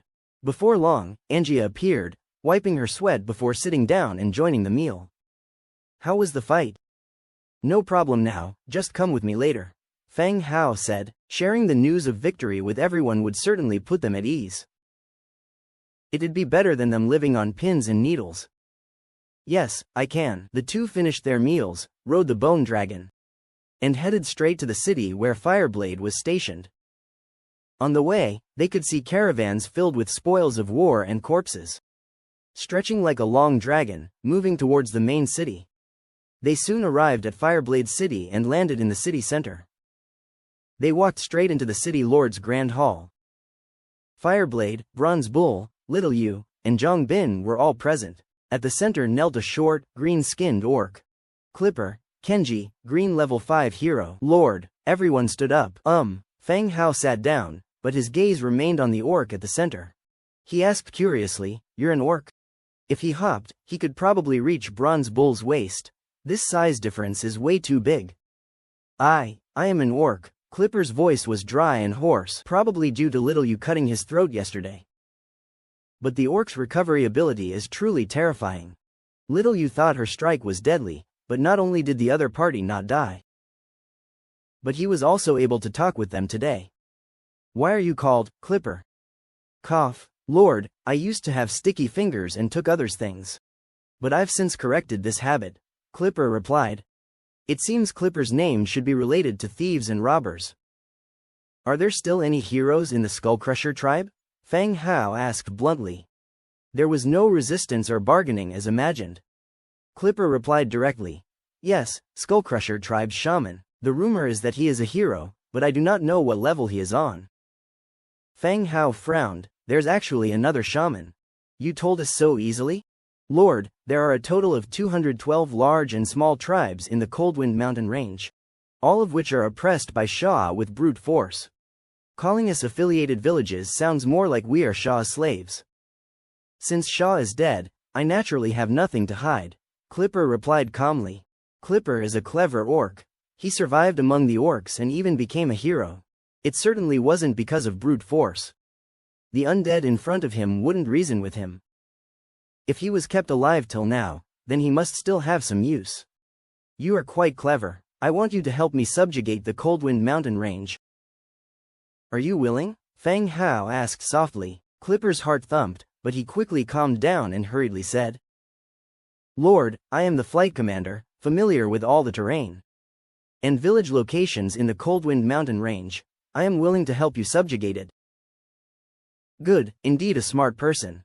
Fang Hao opened the Book of Lords and took out a green hero contract. Sign this, and you will be a part of this place. Clipper cut his finger directly and pressed it on the hero contract. A flash of light emerged from the contract and merged into Clipper's body. Fang Hao nodded in satisfaction. He liked dealing with people who understood the times. Although Clipper wasn't appealing to him, his attitude pleased him greatly. Fireblade, Telek, Lord, both rose to their feet. You two immediately reorganized the army. Let Clipper guide you to take over the Skullcrusher tribe and subjugate the remaining 200+ orc villages as affiliated villages. Yes, Lord. Fireblade, Bronze Bull, and Clipper stepped out. They started reorganizing their troops. Skeleton Crusher Shah's 2 large-scale military offensives had practically drained the Coldwind Mountain Range. Moreover, with the absolute numbers advantage held by the undead army, they could easily seize control of the Coldwind Mountain Range. Boss, that Clipper guy, is he a goblin? Zhang Bin asked. No, I've seen goblins before, they are more spirited than him. So, is he a goblin? That's a possibility. Fang Hao quickly opened the attribute panel to check Clipper's characteristics. Clipper Kenji, Green Tier 5 Hero, Faction, Orc, Template, Green, Racial Traits, Living Creatures, Cunning, Fiend, Legion Skills, Vanguard Skills, Boulder Toss, Inherent Skill, Intermediate Flight Mastery. Cunning. This unit enjoys employing tactics like setting traps and ambushing to achieve victory in combat. Fiend. This unit possesses fiendish bloodline. Vanguard. This unit leads flying troops, increasing their flight speed by 10%. Boulder Toss. Tossing boulders from a higher position is a low-cost but efficient strategy. Description. Never show kindness to a fiendish orc. It will only cause them to underestimate you and provoke you at every chance. Damn, this hero is so useless. Among his heroes, this one has to be the most useless. Being able to throw stones made him a hero? Surely he must have pulled some strings during the trial examination. Boss, is he a goblin? Zhang Bin asked, quite interested in this green-skinned dude. No, he's said to be an orc who possesses a fiendish bloodline, Fang Hao replied. Even orcs have different bloodlines now. The one with the gaping mouth and tusks was said to carry a demonic bloodline. Now here comes one with a fiendish bloodline. Oh, that's less interesting. I thought he was a goblin. By the way, just stay here for a few days while Fireblade and his men attack the Coldwind Mountain Range. You will return when they are about done, Fang Hao instructed. Alright, I'll follow your plan, boss, agreed a compliant Zhang Bin. Once done with his business here, Fang Hao left again with Anjia and Little Yu, heading straight back to the main city. It was a dim night when 2 convoys carrying corpses and war prizes from the battlefields both successfully returned. All the corpses were thrown into the transformation pool for recycling. Aside from the mountainous heap of equipment loot, the most significant gain was 324, 4.58 vertebrae. Death count from their own troops was being tallied, but it was still over 4 million combined with the newly gained vertebrae. Their army strength almost reached an unimaginably horrifying level. Lord Nelson approached, trailed by 2 orc heroes' bodies and 1 troll hero's body. Scholar Nelson, you've worked hard this time, Fang Hao commended him. It's my duty, Nelson replied. Fang Hao smiled faintly and glanced at the 3 corpses behind him, asking, Are all these 3 heroes? Yes, my lord, I need to take these bodies back as soon as possible for dehydration and spells. Otherwise, they won't keep well in this season, Nelson explained. Then I'll leave it to you, scholar. Nelson nodded slightly and ordered the skeletons to carry the 3 bodies into the Viscera Museum. Once all the affairs were taken care of, Feng Hao returned to the Lord's mansion. Perhaps because they had won the battles. The dinner was more lavish than usual, which caused the already non-hungry pair to eat more. Feng Hao patted his stomach and sighed. The world was truly boring, devoid of even a phone and thus, incapable of streaming videos. What's wrong, master? Era curiously asked when she heard the sigh. Nothing, just feeling a bit bored, it's all fighting and killing every day. What was master's life like before? Tell Era about it. Era sat nearby, propping up her petite head. It was a life fit for a king, not bragging. But there was a square thing this big where you could see people singing and dancing. Even play games inside. Feng Hao described some modern things that were fairly novel. Considering it as a story for Era. Singing and dancing? Era can do it too. Era can sing for master. Era excitedly said. Era can sing and dance? Of course. Era blushed and added. It's just a hobby, nothing too amazing, but if the master wants to watch, Era can perform for you. Sure. Era blushed even more, closed the main door of the Lord's mansion. Then began to grace on the dance floor with her singing in the center of the hall. Black and white maid outfit, a pair of upright bunny ears. Her bare pale feet tapping the rhythm, swaying in dance. Era picked up the pace as she danced, forgetting that she was performing for Feng Hao. Her movements fluttered like butterflies, yet her body was as flexible as a snake, presenting a wholly graceful and lithe form. Once the song ended, Era was flushed and perspiring. With a swift twirl, she came to Feng Hao's side and fell into his arms. Did master enjoy the performance? A sweet scent wafted into Feng Hao's nostrils. It's beautiful. Then come listen to Era sing in the master's room at night. Era's rosy small tongue lightly grazed Feng Hao's earlobe. Damn it, Era's small gesture made something stir in Feng Hao's heart. Considering the time, why don't you come sing to me in my room the whole night? Feng Hao held onto Era's small hand, and headed towards the bedroom on the 3rd floor. The next morning, Feng Hao woke from his sleep. He first invoked God's presence, checking on the bloody fortress in Zhongbin. With nothing wrong, and the development there proceeding smoothly. He removed God's presence and went down to wash up. Ding! Suddenly, a private chat prompt appeared on the Book of Lords. Brother Hao, are you there? It was from Dong Jiayue. Feng Hao suddenly remembered that Dong Jiayue was still under siege from 2 lords. Yes, how's the situation over there? Feng Hao asked. Brother Hao, those 2 bastards have amassed over 1,000 men and started attacking my territory. My soldiers' loyalty is dropping rapidly, and I'm afraid I can't hold out much longer. Dong Jiayue seemed urgent. She is a grown woman, and she knew full well what would happen if she fell into those 2 men's hands. She had passed numerous tests and survived countless risks. She simply refused to be killed by these 2 good-for-nothings. She had no one to rely on but to put her last hopes on Feng Hao. Alright, don't panic, I'll give you a blank map. Record your territory's location on it, then give it to me. I'll arrange for someone to rescue you. Upon saying that, Feng Hao placed a blank map right onto the designated trade slot. She quickly exchanged something randomly for the blank map, marked down her location, and traded it back. Feng Hao added the map to the main map, and Dong Jiayue's territory was displayed. It was quite a distance from his own. Take this, it can cause a lot of damage, but be aware of the range. This is a stainless steel fire gun, don't end up hurting yourself. Feng Hao also put the fire gun, along with some bullets and gunpowder, onto the designated trading slot. Okay, thank you, Brother Hao. After Dong Jiayue said that, she went quiet. Feng Hao stepped out of the Lord's mansion. Go bring Bloodhunter here. Before long, Bloodhunter landed beside Feng Hao. Bloodhunter, this is the map. Go to this territory and rescue a human woman named Dong Jiayue. The enemy is a group of over 1,000 human soldiers. Kill them all, leave no survivors. Feng Hao took out another new blank map and copied the route onto it.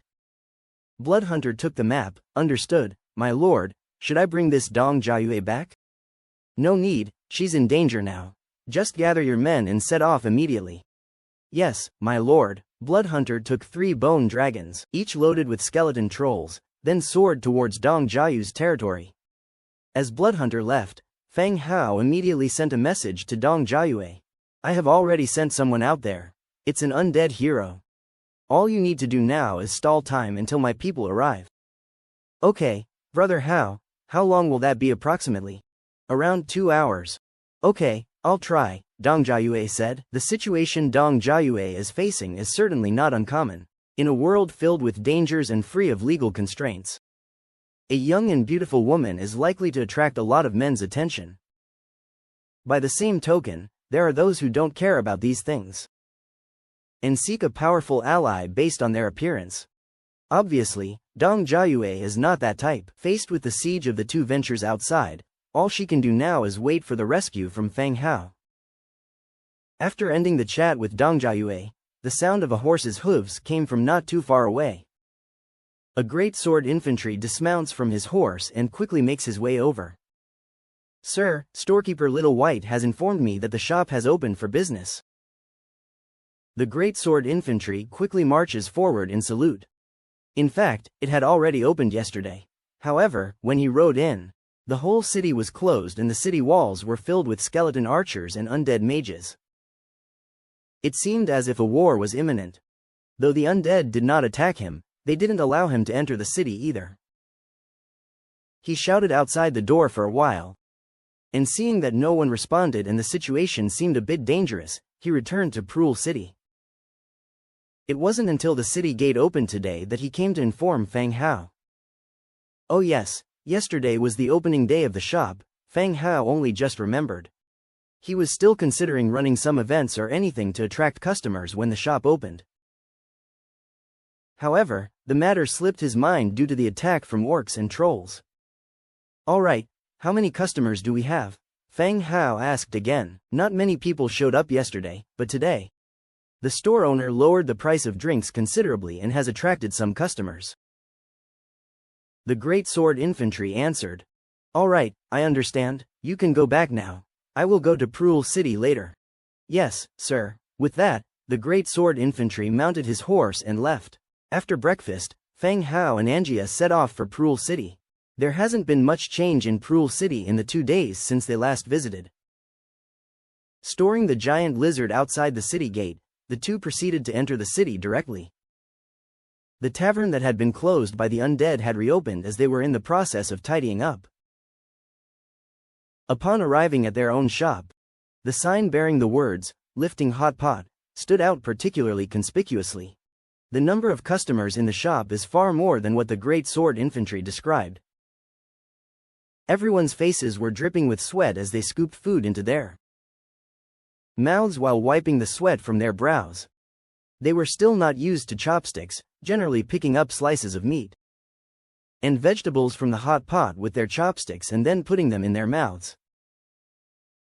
Master, Little White stood behind the counter, swinging his fluffy tail and greeted Feng Hao with a smile as he entered.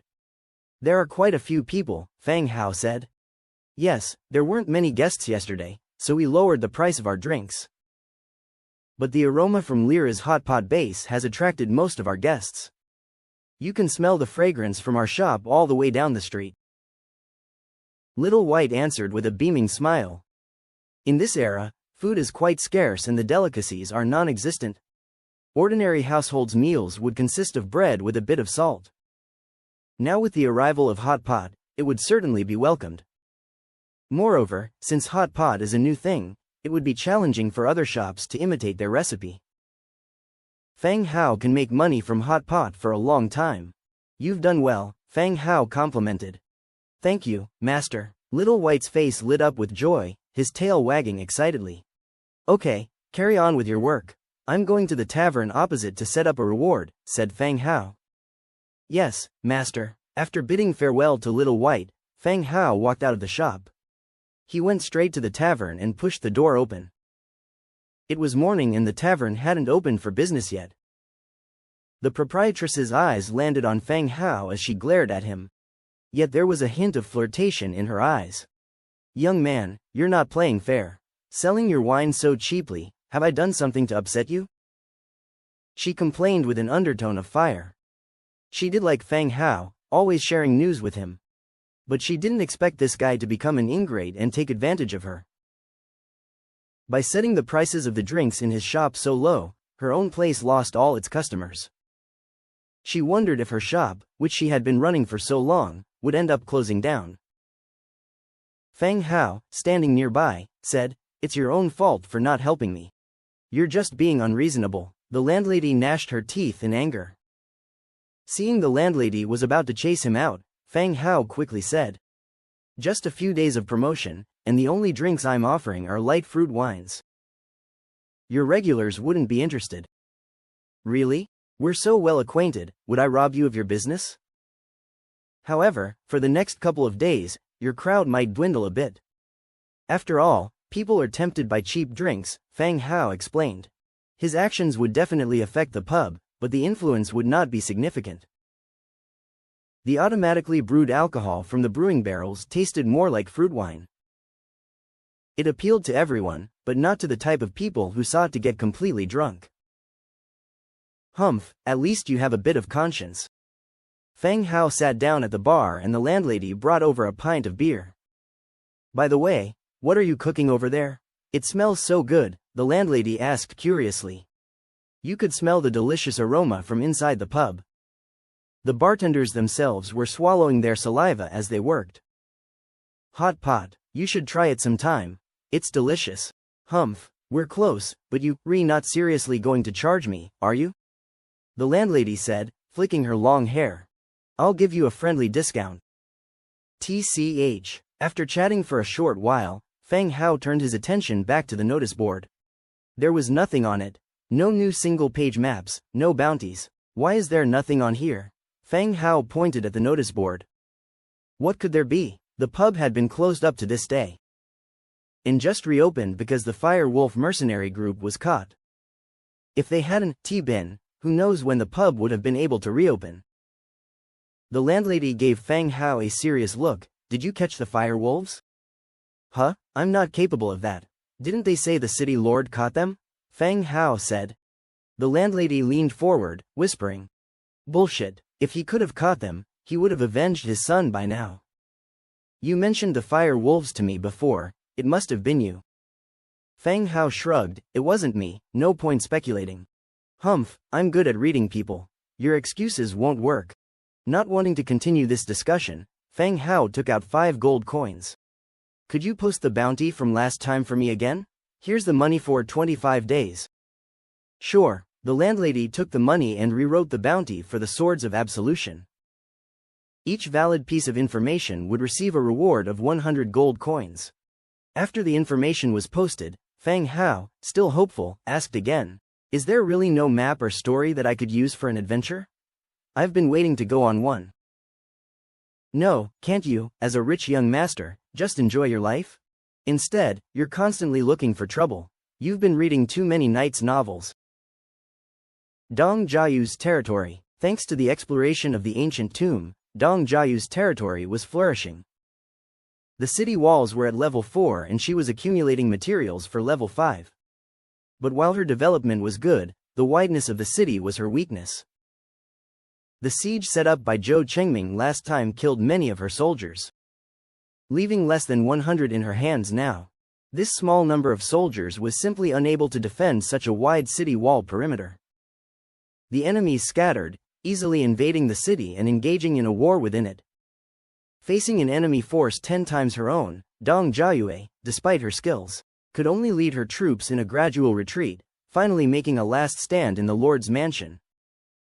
Outside the Lord's mansion, the enemy troops didn't launch an attack, instead, they surrounded the mansion. The soldiers cleared a path and 2 lords walked through. "Brother Zhou, remember our agreement. The woman is yours once we capture this place, but everything else in the territory is mine." "We'll still be allies then," said a tall, slightly dark-skinned man. The brother Zhou he was referring to was Zhou Chengming, the man Dong Jiayue had previously mentioned. He was a middle-aged man of average height, showing signs of a receding hairline. "Hey, little bro, don't worry. All I want is that little lady. I've been pent up for a while now," said Zhou Chengming, grabbing at his crotch as he spoke. The two men chatted in front of the Lord's mansion. Their obscene words filled the air, causing Dong Jiayu's face to darken with anger. "Brother Zhou, keep giving the order to attack. The sooner we take this down, the happier you'll be," the tall, skinny man said. What he was after was the city. It was hard to imagine that a young girl could manage to upgrade her territory to such a level. No, what if she commits suicide or disfigures herself? Then the city would be yours and I'd get nothing. Zhou Chengming immediately waved his hand, stopping the skinny man who was about to issue the attack order. "What do you suggest then?" the man asked, frowning. "Let me try talking to her." Don't rush, Zhou Chengming said. With that, he took a few steps forward and said to the closed doors and windows of the Lord's mansion, "Miss Dong, why put yourself in this position? We're all just trying to survive. If you join me in managing a city, we'd share the pressure. I would truly care for you." Zhou Chengming stood out front, loudly expressing what he believed to be sincere words. Even in the presence of the tall, skinny man and over 1,000 soldiers, he didn't feel the slightest bit of shame. However, after he finished speaking, there was still silence inside the Lord's mansion. Without Dong Jiayu's response, it felt as if the mansion was empty. "Brother Zhou, it's time to wrap up," the skinny man urged. Zhou Chengming spoke again. "Miss Dong, deep down you need a man too. You wouldn't really want to marry an indigenous person, would you? They never bathe, and it would be hard to find common ground with them." Bang! Suddenly, there was a loud noise from the Lord's mansion's window. In the next second, Zhou Chengming felt a pain in his ear and a warm stream flowed down his cheek. Only when he touched it subconsciously did he realize that his left ear was gone. His hand was covered in bright red blood. Only then did Zhou Chengming realize what had happened and let out a sharp scream. Rolling and crawling, he retreated, shouting, "She has a gun, she has a fucking gun." The skinny man chuckled at Zhou Chengming's reaction. "That's what you get for being horny all the time, now your head almost got blown apart." Missing an ear and half of his face covered in blood, Zhou Chengming looked quite terrifying. It must be an ancient musket. If it were a modern gun, we probably wouldn't have enough men to face her, the skinny man analyzed. Just now, he saw a gun pointing out from the window cracks and the black smoke rising after the gunshot. "Who cares what it is, attack now, catch that harridan for me." Zhou Chengming growled, his face distorted in hate. The skinny man continued, "She has a musket. Her reload speed should be slow. Everyone, kill all the people, but try to take the female lord alive." Whoosh! At the order, all the soldiers started to attack the Lord's mansion. The attack on Dong Jiayue and her ambush were not orchestrated by Zhou Chengming, but rather by the skinny man. His territory was not in a good location. After several trials, he barely escaped death. When he saw Dong Jiayu's city and Zhou Chengming's sexual tendencies, he formed a plan. He privately convinced Zhou Chengming and tricked Dong Jiayue into a second meeting.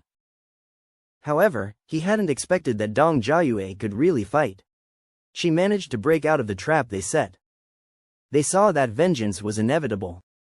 And so they exhausted all their soul crystals to recruit enough soldiers to attack this territory. The allocation was simple. The skinny man wanted the city, and Zhou Chengming wanted the woman. Now that they had infiltrated the city, all that was left was to bring Dong Jiayue out and hand her over to Zhou Chengming. Both were seeking different things, but their alliance was quite fragile. They couldn't afford any mistakes at this point. Inside the Lord's mansion, Dong Jiayue fired another shot, after killing an enemy who jumped through the window. She hung the musket on her back and drew the longsword on her waist. The lance was not very practical in the room, she had to resort to a sword, fighting against the enemies rushing in. When the lower floor was compromised, they retreated to the second floor, swinging their swords and ending the lives of their enemies. But there were too many enemies, and they didn't stop coming in. Several of them hid in a room and blockaded the door. The soldiers sat on the floor covered in blood. Their eyes began to look at Dong Jiayue somewhat strangely. This wasn't some evil thought, but rather, their loyalty had decreased a lot. And they began to have thoughts of running away. Heave. Dong Jiayue sat on the floor, taking a deep breath. She loaded the musket with gunpowder and bullets. Looking at the door that appeared to be breaking down, she put the muzzle against her own head. Her hands were trembling, and she felt cold all over. Brother Hao, you must take vengeance for me. Dong Jiayue closed her eyes. Just as she was about to pull the trigger. Outside the window, there was a commotion and panic. There were shouts and screams. The soldiers outside the door had left.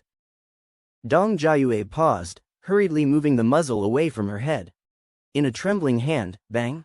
A gunshot rang out. The bullet flew past her temple, hitting the wall behind her. She had almost killed herself. Dong Jiayue quickly threw down the gun in her hand and looked down from the second-floor window. In her view, several white bone dragons were circling the air. And large skeleton trolls were jumping off the backs of the dragons, chasing the fleeing human soldiers. Dong Jiayue stood stupefied by the window, watching the undead slaughter human soldiers. She remembered what Fang Hao had said, that he had sent an undead hero and told her not to be afraid, as he would not harm her. So, this was the undead force Fang Hao had sent to save her. Lord, there are undead outside. One of the soldiers next to her also saw what was happening outside.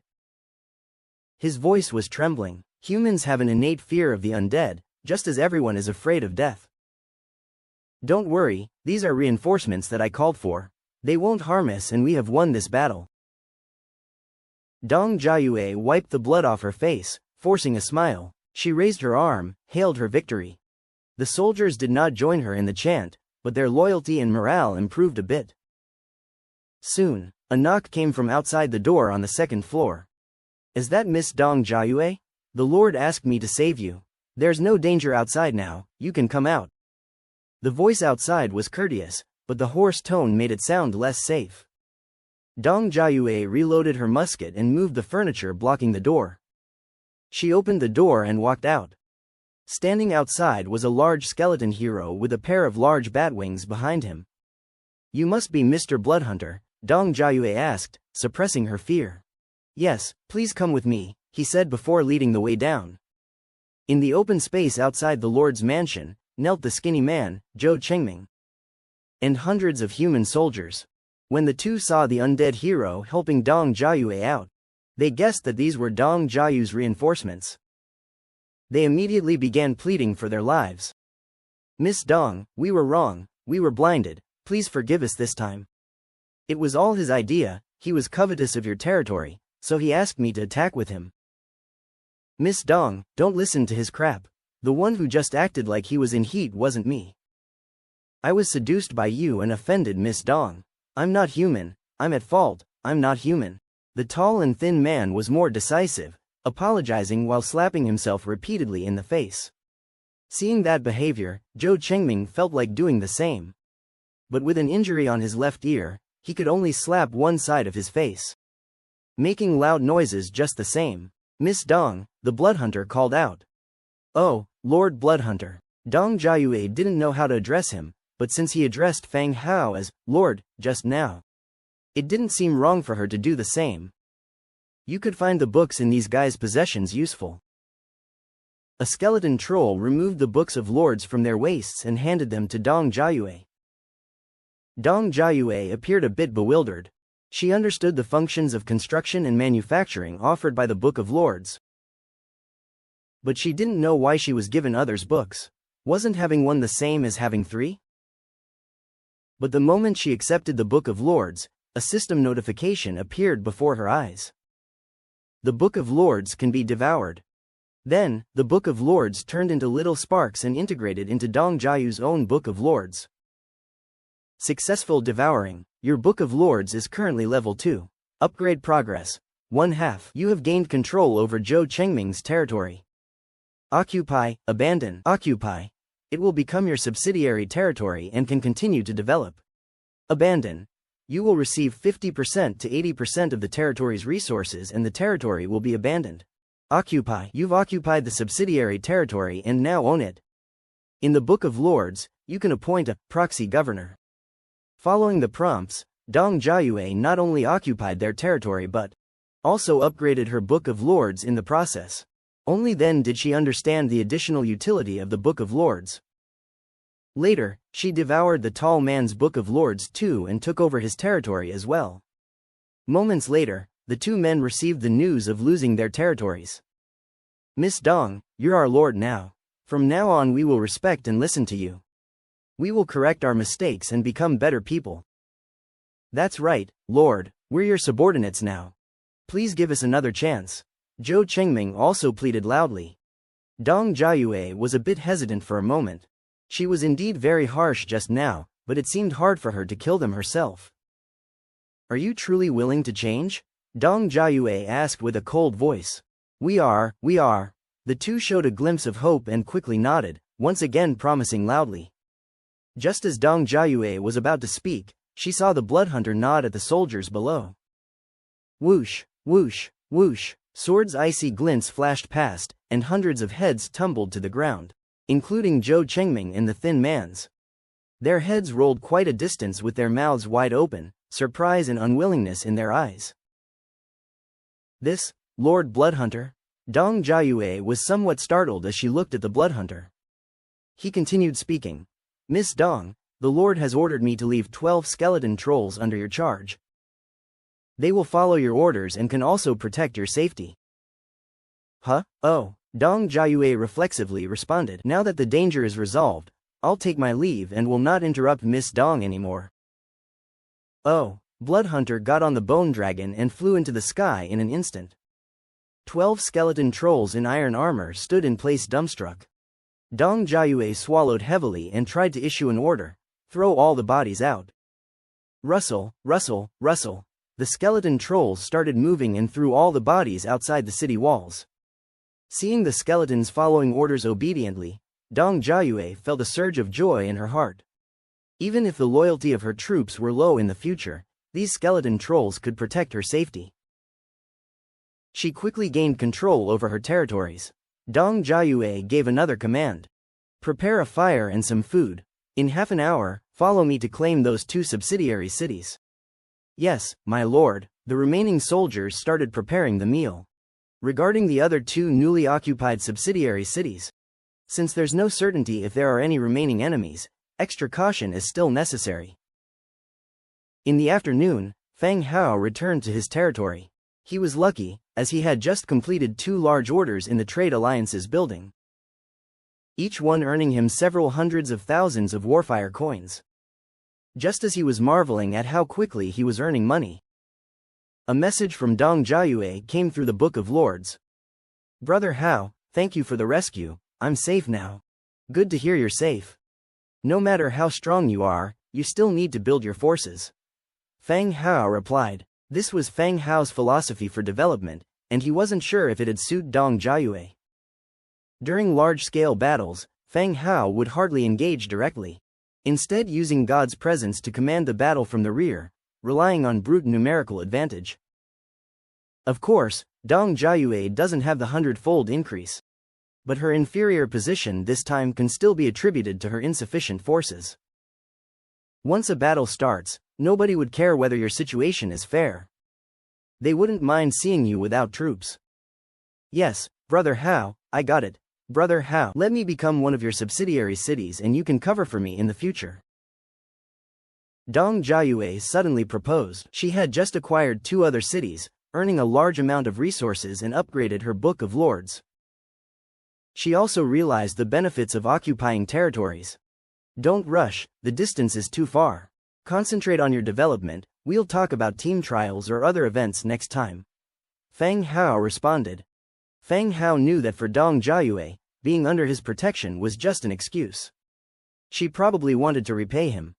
Of course, this was a good thing for both Dong Jiayue and himself. However, any immediate agreement was not necessary now. The Bloodhunters haven't returned yet, and the distance between their territories was too far. Oh, you're right, we'll talk about it later.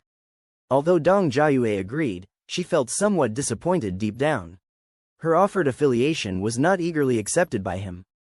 Yes, stay vigilant. The skeleton troll I left for you doesn't have morale or loyalty. You can command it to protect you in critical moments. Got it, brother How. Just as the conversation ended, Aira walked in.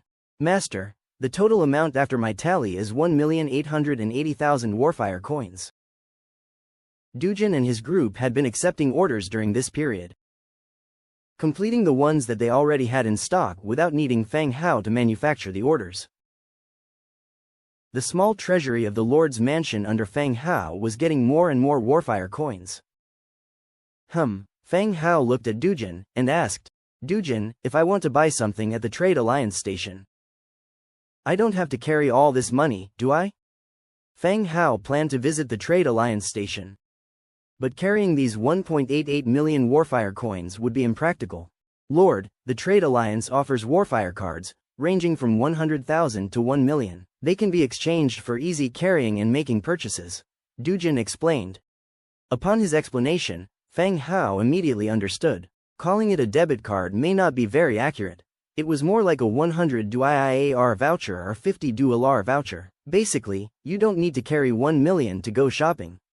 Instead, you can convert it into a Warfire card. Okay, exchange 1.5 million, and keep the rest in case we need it for other purposes. Fang Hao said he was not worried about whether the Warfire card would fail or whether his Warfire coins would be cheated by the other party. The Warfire coin was a common currency launched by the Trade Alliance. As you wish, Lord, Dujin responded. After some busyness, Fang Hao had several more Warfire cards in his hand, which were crystal structure cards. They looked something like membership cards of a certain club. Aira, call Angia over and tell her to accompany me to the Trade Alliance station. Yes, Master. Dujin, give me a scroll to the Trade Alliance station, I'll go there for a tour. Dujin took out a scroll and handed it to Fang Hao. Soon, Angia, carrying some fruits, walked in through the door. Fang Hao immediately opened the scroll, and a pale white light screen appeared in front of him. The two walked straight into it, after a wave of dizziness, opening their eyes again. They found themselves at retail station number 032 of the Trade Alliance. The neatly paved stone paths and tidy green belts on both sides did look impressive. This place was really nice. Let's go. Now that we have money, let's see what good stuff the Trade Alliance store has. Having visited the Trade Alliance headquarters once before, the second visit wasn't as novel. The two casually chatted along the way, heading towards the official store of the Trade Alliance. Subconsciously, they glanced into a gloomy alley as they passed by. Today it seemed ordinary, without any lovers heatedly engaged. Upon reaching the shop's entrance, Fang Hao pushed the door and entered. It was still crowded inside. Customers were talking, resting or selecting their purchases. Angia wasn't interested in all this, so she sat in a chair nearby. Fang Hao approached the counter. The well-dressed goblin attendant looked up at him. Fellow human from the Undead clan, did you finally save up enough money? The goblin's voice squeaked. Fang Hao was taken aback. It seemed like this was the same goblin attendant from his last visit. Well, I saved some, just unsure if it's enough to buy something I like. Fang Hao smiled. 1.5 million is quite significant, but may not be a large sum here. There's always something here that will pique your interest, nudging you to earn more. The goblin attendant reread Fang Hao, somewhat amazed. Just how long had this human member of the Undead clan joined the Trade Alliance? 1 week, or was it 2? Anyway, it wasn't over a month. It was rare to hear someone so new casually claim that they had saved some money to spend here. Look here, which one do you fancy? I can get it for you to inspect thoroughly. The goblin attendant pressed a button on the counter, presenting a wide array of products. Shimmers in purple, gold, and dark gold caught their eyes. Fang Hao inspected each one. Then he pointed at the counter. These here and these too. Please allow me to check them out, thanks. Behind the goblin was a small ladder. He climbed it and fetched the items for Fang Hao to see. How did you end up joining the Undead? Asked the goblin casually. A twist of fate. Over there, I'm not really part of the Undead, and orcs and I live in the same city. Fang Hao glanced over at Angia, whispering this. The goblin pondered a moment, and then shook his head. Can't comprehend it, This is the first time I've heard of humans, orcs, and the undead living together. We're just muddling along, counting down the days. What you said just now reminded me of my grandfather's words. He often said that as time goes on, we should do what we like. Seems like your grandfather lived a meaningful life. No, he eventually died in prison because he was caught peeping at women bathing. Wow, you've got a weird sense of humor. Feng Hao gave an awkward smile. The goblin shrugged, seeming to imply it was true. Feng Hao continued to examine the brought-over items. Mountain Crasher Tiger's Claw, purple. Category: Tiger Finger, Strength, Level 5 Damage, Ability, Explosion. Description: Who the hell put explosives in this? My finger. Price: 400,000 Warfire coins. What is this? My finger would be blown off? That's a bit frightening. He thought the price was acceptable and planned to buy it as a gift for Angia. But it doesn't seem like a good idea now. Death God Potion. Type: Potion. Ability: Death God's Lie. Death God's Lie. When you receive a fatal blow, you enter a state of false death, and your body slowly heals itself. Undead constructs are unable to use this. If important organs are lost, the potion's ability cannot take effect. Description: Drink it early. Who knows if your lover has already bought a huge insurance policy on you. Price: 980,000 Warfire coins. This Death God Potion, it feels pretty good. It's like having an extra life.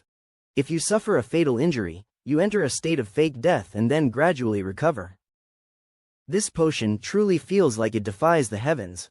Organ Gun Production Blueprint: Orange, Sturdy Wood 300, Fine Iron 500, Fine Iron Ingot 150, White Steel Plate 2, White Steel Ingot 80, Precision Parts 15, Traces of the Wind 3, Essence of Destruction 3. Description: A 4-barreled cannon invented by the Dwarven engineer.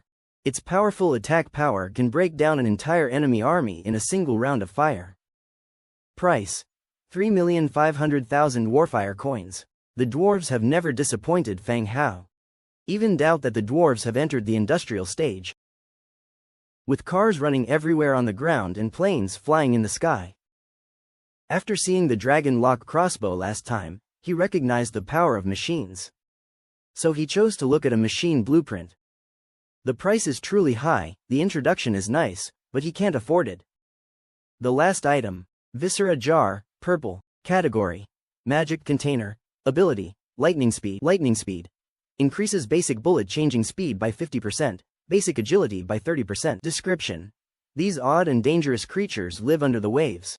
They have ancient lineage but live in the darkness of the world. If your fleet passes this place and the crew disappears in the blink of an eye, do not look for them. Go back to your room and lock the doors and windows until the sun rises the next day. Price: 1,200,000 Warfire coins. Feng Hao is interested in the Death God Potion and the Viscera Jar. After using the Death Potion, he can save his life once under the circumstance where the opponent does not kill him. It's quite a good thing for him. No one would feel redundant about having more means to save their own lives, and Feng Hao was the same. However, the Viscera Jar with lightning speed capability has a greater effect on him. It can increase the speed to reload bullets by 50%, if in the future the blunderbusses are assembled in large quantities. It would directly solve the problem of ammunition filling. Of course, even an increase of 50% in base speed would not be enough to compete with the speed of bows and arrows. The use of the Viscera Jar is great in this aspect. Its attributes are effective on builder armor units. That is to say, all shooters, whether they are blunderbusses or bows, will have a 50% enhancement. And you can try any combination then. 111. Take this. Is it 1,200,000? Feng Hao took out the corresponding amount of Warfire cards and placed them on the counter. The goblin clerk glanced at the Warfire card, a look of surprise flashing in his eyes. He's really rich. This kid must have a gold mine near his territory. He took the Warfire card and asked, "What about the others, don't you like them?" "The others don't help me much. I'll take a look when there are new goods next time." Feng Hao hugged the Viscera Jar in his arms. The goblin clerk returned the remaining items to the shelf. "You make money quite fast. Do you have any tips?" the goblin asked. "There's no secret, just take orders and sell goods." Fang Hao casually replied. Hey, you're the fastest moneymaker I've ever seen. Just a few days and you're buying goods here. I'm rich, born with a silver spoon. Fang Hao gave a small smile. The goblin seemed to believe him. Seems like choosing a good life is also a skill. I'm Moru. What's your name, undead lad? Fang Hao. Fang Hao answered. Being constantly referred to as an undead lad really wasn't pleasant to hear. Alright, I'll remember it. Moru tapped his head. I won't disturb you anymore, I'll sit over there. Sure. Moru snapped his fingers, and a waiter carried 2 drinks to the seat where Angia was sitting. Thanks. Fang Hao thanked him and walked toward Angia's spot. In a corner, a woman was sitting in front of a wooden table. Her gaze followed Fang Hao closely, until he sat down in the distant seat. A crystal ball sat in front of the woman, her seaweed-like golden curls falling on her chest. She wore a light blue backless, high-slid dress, exposing a large area of her fair back. As she sat down, the dress clung tightly to her body, a charming crevice visible between her round buttocks. She hesitated a moment, picked up her crystal ball, and walked towards Fang Hao's position. The woman stood up, her waist twisting, her rear undulating. She walked straight to the vacant spot at Fang Hao's table and sat down. Sir, is this your first time here? Would you like some fortune-telling? It's free for the first time. The woman's eyes sparkled seductively, her voice soft. Fang Hao frowned slightly, curiously looking at the woman. The woman's attire radiated sensuality and allure, a blue backless dress, a light blue hood on her head, a golden veil made of fine threads concealing her face. But through the veil, it was evident that she was a very beautiful woman. Are such transactions allowed here? Fang Hao asked curiously. He remembered that the skeleton merchant, Ruer, had mentioned when he first brought him here that girls from different races offering their services can be found in the tavern. Their prices vary from 10 to 100 warfire coins. The woman in front of him claimed to be a fortune teller, but her outfit looked more like a provocative costume. Perhaps he could take some inspiration from this. To discuss new clothing styles with the tailor Soy when he returned. Observation, learning, and practice are the key elements of innovation. Upon hearing Fang Hao's words, the woman was taken aback. Believing he was referring to her fortune-telling business, she replied softly. Of course, as long as it doesn't violate the rules here. Would you like to try, sir? How do I try? Fang Hao asked. Just place your hand on the crystal ball. Fang Hao raised his hand, reaching for the crystal ball on the table. But as soon as his fingers touched it, Fang Hao instantly pulled them back. And his other hand reached for the short sword at his waist. The light feather short sword was pinned at his waist. The moment his hand touched the crystal ball, there was a clear burning sensation from the sword, which was now gradually subsiding. What's wrong, sir? The woman asked curiously. Fang Hao scrutinized the woman more carefully. Firstly, she was not a hero. He did not see any notification about her. Although the light feather short sword appeared to be a weapon, its main function was more like a protective charm. It has a special skill, blessing, which prevents the holder from suffering from any negative states. Previously, Fang Hao believed these negative states referred to things like low morale, slow movement, and etc. Now it too encompassed defense against certain fortune-telling spells. I don't need any fortune-telling, please don't disturb us, Fang Hao said frankly. The sudden change in Fang Hao's demeanor made the woman furrow her brows. Sir, don't be so quick to refuse. It's merely an entertaining fortune-telling game, the woman gently persisted. Please, Fang Hao gestured for her to leave. The mysterious woman with snow-white skin seemed more and more suspicious to Fang Hao as she came forward on her own initiative. With no choice left, the woman stood up to leave. Just as she stood up, she stumbled, crying out as she fell towards Fang Hao. Thump! Just before she was about to fall into Fang Hao's arms, Angia kicked her in the crotch, causing the woman to tumble several meters away. Get out! Angia shouted angrily. Clink! The commotion here drew the attention of the bystanders. The goblin's sharp voice echoed angrily. Dare to cause trouble here, you guys really have quite the nerve. The woman brushed off the footprint on her dress, her eyes became a bit sharper. She smiled at the crowd. It's nothing, just playing a joke with some friends. HMPH. You all know the rules here. I don't care what your reasons are. If you dare to cause trouble here, you'd better be prepared to face the consequences. The goblin warned loudly. Yes, we understand. The woman looked deeply at Fang Hao, then turned and ascended the stairs to the second floor. Fang Hao and Angia didn't plan to stick around either. They got up and left the store. In a room on the second floor, near the street, the woman watched through the window as Fang Hao and Angia disappeared into the distance. She sneered quietly. Transmigrator, the #1 in the region, huh? Your information should be worth quite a bit. The woman went back to her desk and recorded all the information she had gathered about Fang Hao. She stamped a black cross-shaped seal on the document. As Fang Hao and Angia exited the Trade Alliance store, the burning sensation from the short sword at his waist was completely gone. Perhaps ordinary fortune-telling could also be considered a negative state. But he was glad that the short sword really could protect him. Holding the viscera jar adorned with bright runes, Fang Hao said, "That woman just now didn't seem like a good person.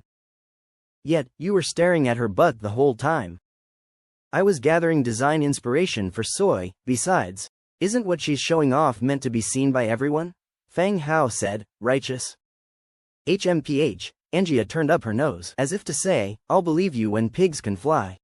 The two stopped again. In front of them was a local tavern. Standing at the entrance, one could hear the clamor inside.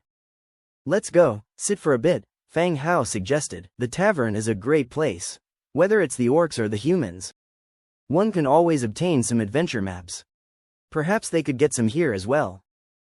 As the two of them pushed open the door, a strong smell of alcohol and noise rushed in.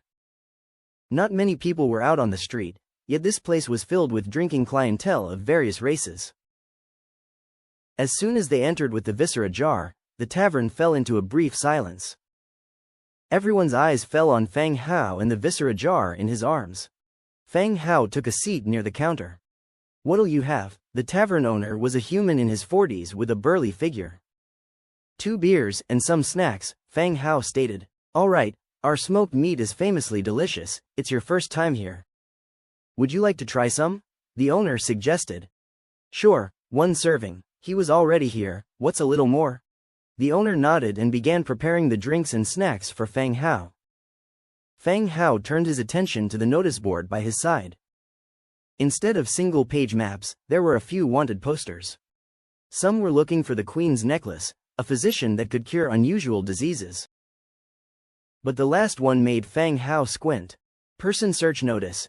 Giovanni Hamilton, Blood Clan. Initiator. Hamilton family. Offer for clues. 50,000 Warfire coins, 100 Blood Clan influence points. On the search notice, there was a portrait of the person. Fang Hao looked at Angia, and she looked back, shocked in her eyes. Giovanni Hamilton was the blood hunter, currently transformed into a skeleton hero by him. It was unexpected that his family actually valued him enough to post a bounty.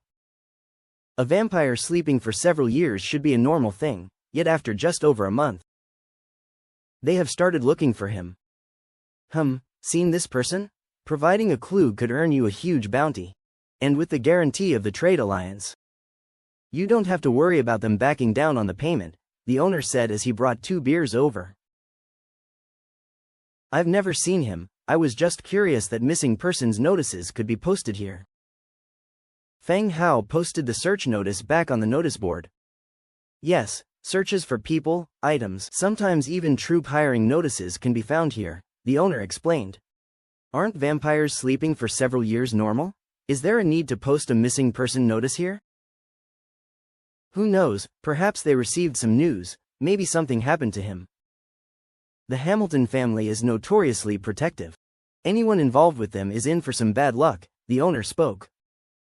Hearing this, Fang Hao also realized the seriousness of the matter. It seemed that Hamilton still had some power, having already joined the Trade Alliance and wielded a certain influence.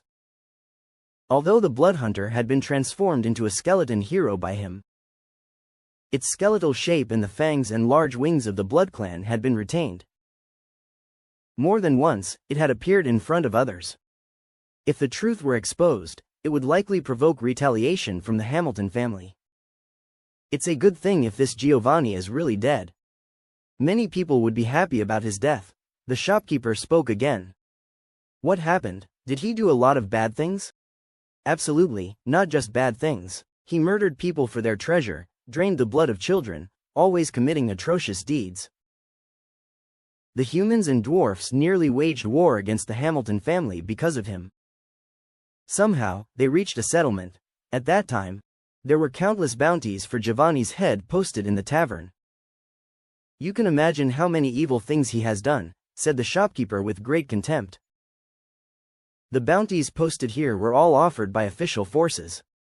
To have official forces collectively issue a warrant for his arrest. One could imagine the scale of his odious acts.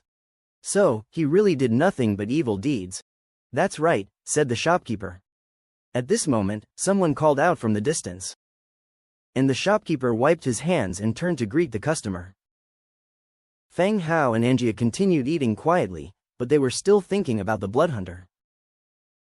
Now, with their large number of followers, they were not necessarily afraid of the Hamilton family. But they didn't want an extra opponent. Upon returning, they would have the bloodhunter station in their territory, and assign outdoor tasks to other heroes. This was to avoid attracting attention from others. The Faceless Cottage did not only provide information to him. Who knows if there were spies from the Beast clan among the Faceless who might leak information about the bloodhunter. The two of them chatted in low voices and finished the food on the table. After saying goodbye to the shopkeeper, they left the tavern. By the time they left the tavern, it was gradually getting darker. They came in the afternoon, and after walking around, it was already this late. This time, they didn't delay any longer and teleported directly back to their territory. Back in the territory, Angia went to do her own things. Feng Hao, on the other hand, went straight to the Viscera Museum. The Viscera Museum has two areas. One is the Architecture Model Hall, where the corresponding viscera jars can be placed in front of the buildings. The second space was now firmly closed off. Feng Hao had visited it before. Inside was a huge stone bed used for creating skeleton heroes and performing transformation rituals. Nelson was currently creating a skeleton hero, so the second door was closed. Feng Hao walked directly to the skeleton archer's building and fit the viscera jar from his hand into a notch. A click, a sound of a mechanism being triggered, the viscera jar slowly sank down, leaving only the skull jar lid exposed on the top. A purple light spread out, and all the archer soldiers under his command would be empowered by the lightning speed he had saved for such a long time, yet spent almost all of his money in a day. Although earning money was slow, spending it was truly a damn fast process. After walking around in the territory, he used his god's presence at 2 different locations to inquire about the security situation. With nothing happening, he returned to his room to rest. The next day, early morning, Feng Hao sat up from bed. After getting dressed and finishing his morning routine, he went out to exercise. Lord Feng, Soy called out. Good morning, Soy. Feng Hao greeted back. My lord, the sailor outfits have been completed, Soy responded. The sailor outfits had been in production for quite some time. After a few modifications and trials by the maids, the final design was decided and manufacturing began. Feng Hao suddenly remembered the witch from yesterday and said, Soy, I have an idea for a costume design, let me tell you about it. Ah, sir, you have another idea? It's a good one, and it will surely gain traction in the market. Feng Hao described the styles of clothing he had seen to Soy. After discussing with Soy for a while, he had the maid bring all the sailor suits to the Lord's manor, asking Aira to distribute them. The process of distributing the new clothes remained very joyful, with the maids looking delighted while holding their new attire. Breakfast was served. Feng Hao began browsing the regional channel as he ate. After not checking for a few days, people were starting to sell equipment in the channel. Of course, the quantities were quite small, as they were all produced using conventional methods. Unlike Feng Hao's 100-fold amplified method, selling green quality armor, looking to trade for materials and blueprints. Interested parties please message privately with offers. Selling hunting bows, 12 in total, first come first served. Does anyone here have a significant other? I'm so bored. Yesterday, a group of refugees came to my city, saying they were attacked. I'm pretty close with the village chief's daughter. We had an in-depth conversation last night and opened our hearts to each other. Damn, all the recruits I got are men, and they're all older than me. They said there were female refugees, not that the recruited soldiers were female. Wait, what do you mean they're all older than you? Did you size up your recruited soldiers? That's so perverse, I'm so into it. That's so perverse, I'm so into it. Feng Hao glanced at the chat channel, wanting to join the conversation and advertise his newly produced clothes, but finding no opportunity. The echo-like conversation went on for a while before it finally began to slow down a bit.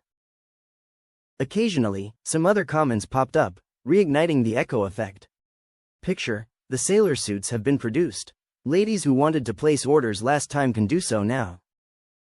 Of course, brothers seeking self-expression are also welcome to place orders. Feng Hao's message changed the direction of the chat. Ah, the big boss shows up, haven't seen the big boss post for days.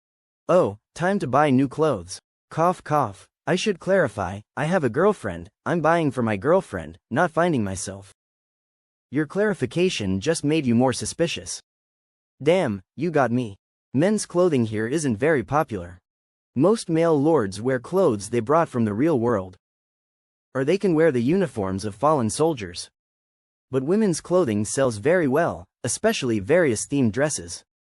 Everyone chatted and joked, and the stock of clothing was quickly getting bought up. Besides the made uniforms which were still in production, and were being sold through the trade alliance and regional channel, sailor suits were now being added to the mix. Feng Hao was considering whether to recruit another skeleton tailor to increase production efficiency. After pondering it over, Feng Hao dismissed the idea. When it comes to expanding his workforce, he can wait until silk production begins in earnest. After breakfast, Era and a crowd of maids, all wearing new clothes, happily chatted away. Everyone showed off their clothes to each other. At this moment, Dujin's voice came from outside the door. Lord. Yes, Dujin, what is it? Feng Hao asked. My lord, this morning we received an order from the Alchemy Guild for 50 alchemical robes. Here is the compensation, and 5 bottles of enlightening potion.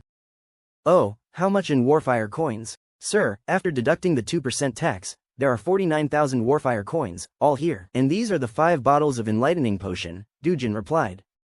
Feng Hao took the potions and asked someone to carry the Warfire comms to the basement. You've worked hard, Dujin. My lord, it's my duty. Dujin bowed slightly and then left the lord's manor. After Dujin left, only Era and a few maids were left in the hall. They were still happily discussing their clothes. Era, Feng Hao called out softly. Ah, master. Era hopped over. Feng Hao held out a bottle of potion. Era, this is an enlightening potion. You should drink it.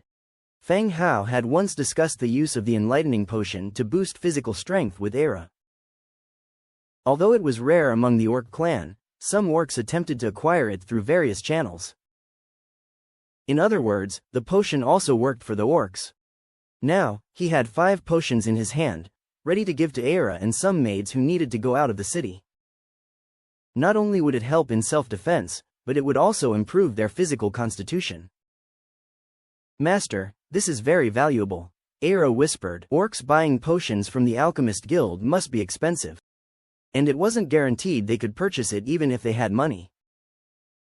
Although Feng Hao treated them well, it was still a master-slave relationship. It's not so precious. There will be some tingling after drinking it. That's a normal reaction, don't worry too much. Feng Hao handed the potion to Era. The latter carefully received it and held it in the palm of her hand. Master, can I really use it? Why not? Drink it up quickly. In the future, every maid will get a chance to drink it. It's good to improve your physical constitution, Feng Hao said with a smile. All right, thank you, master. Era thanked him, then directly opened the potion bottle and drank it. After drinking the potion, Era's exposed skin quickly turned red and felt hot. She also started to look pained.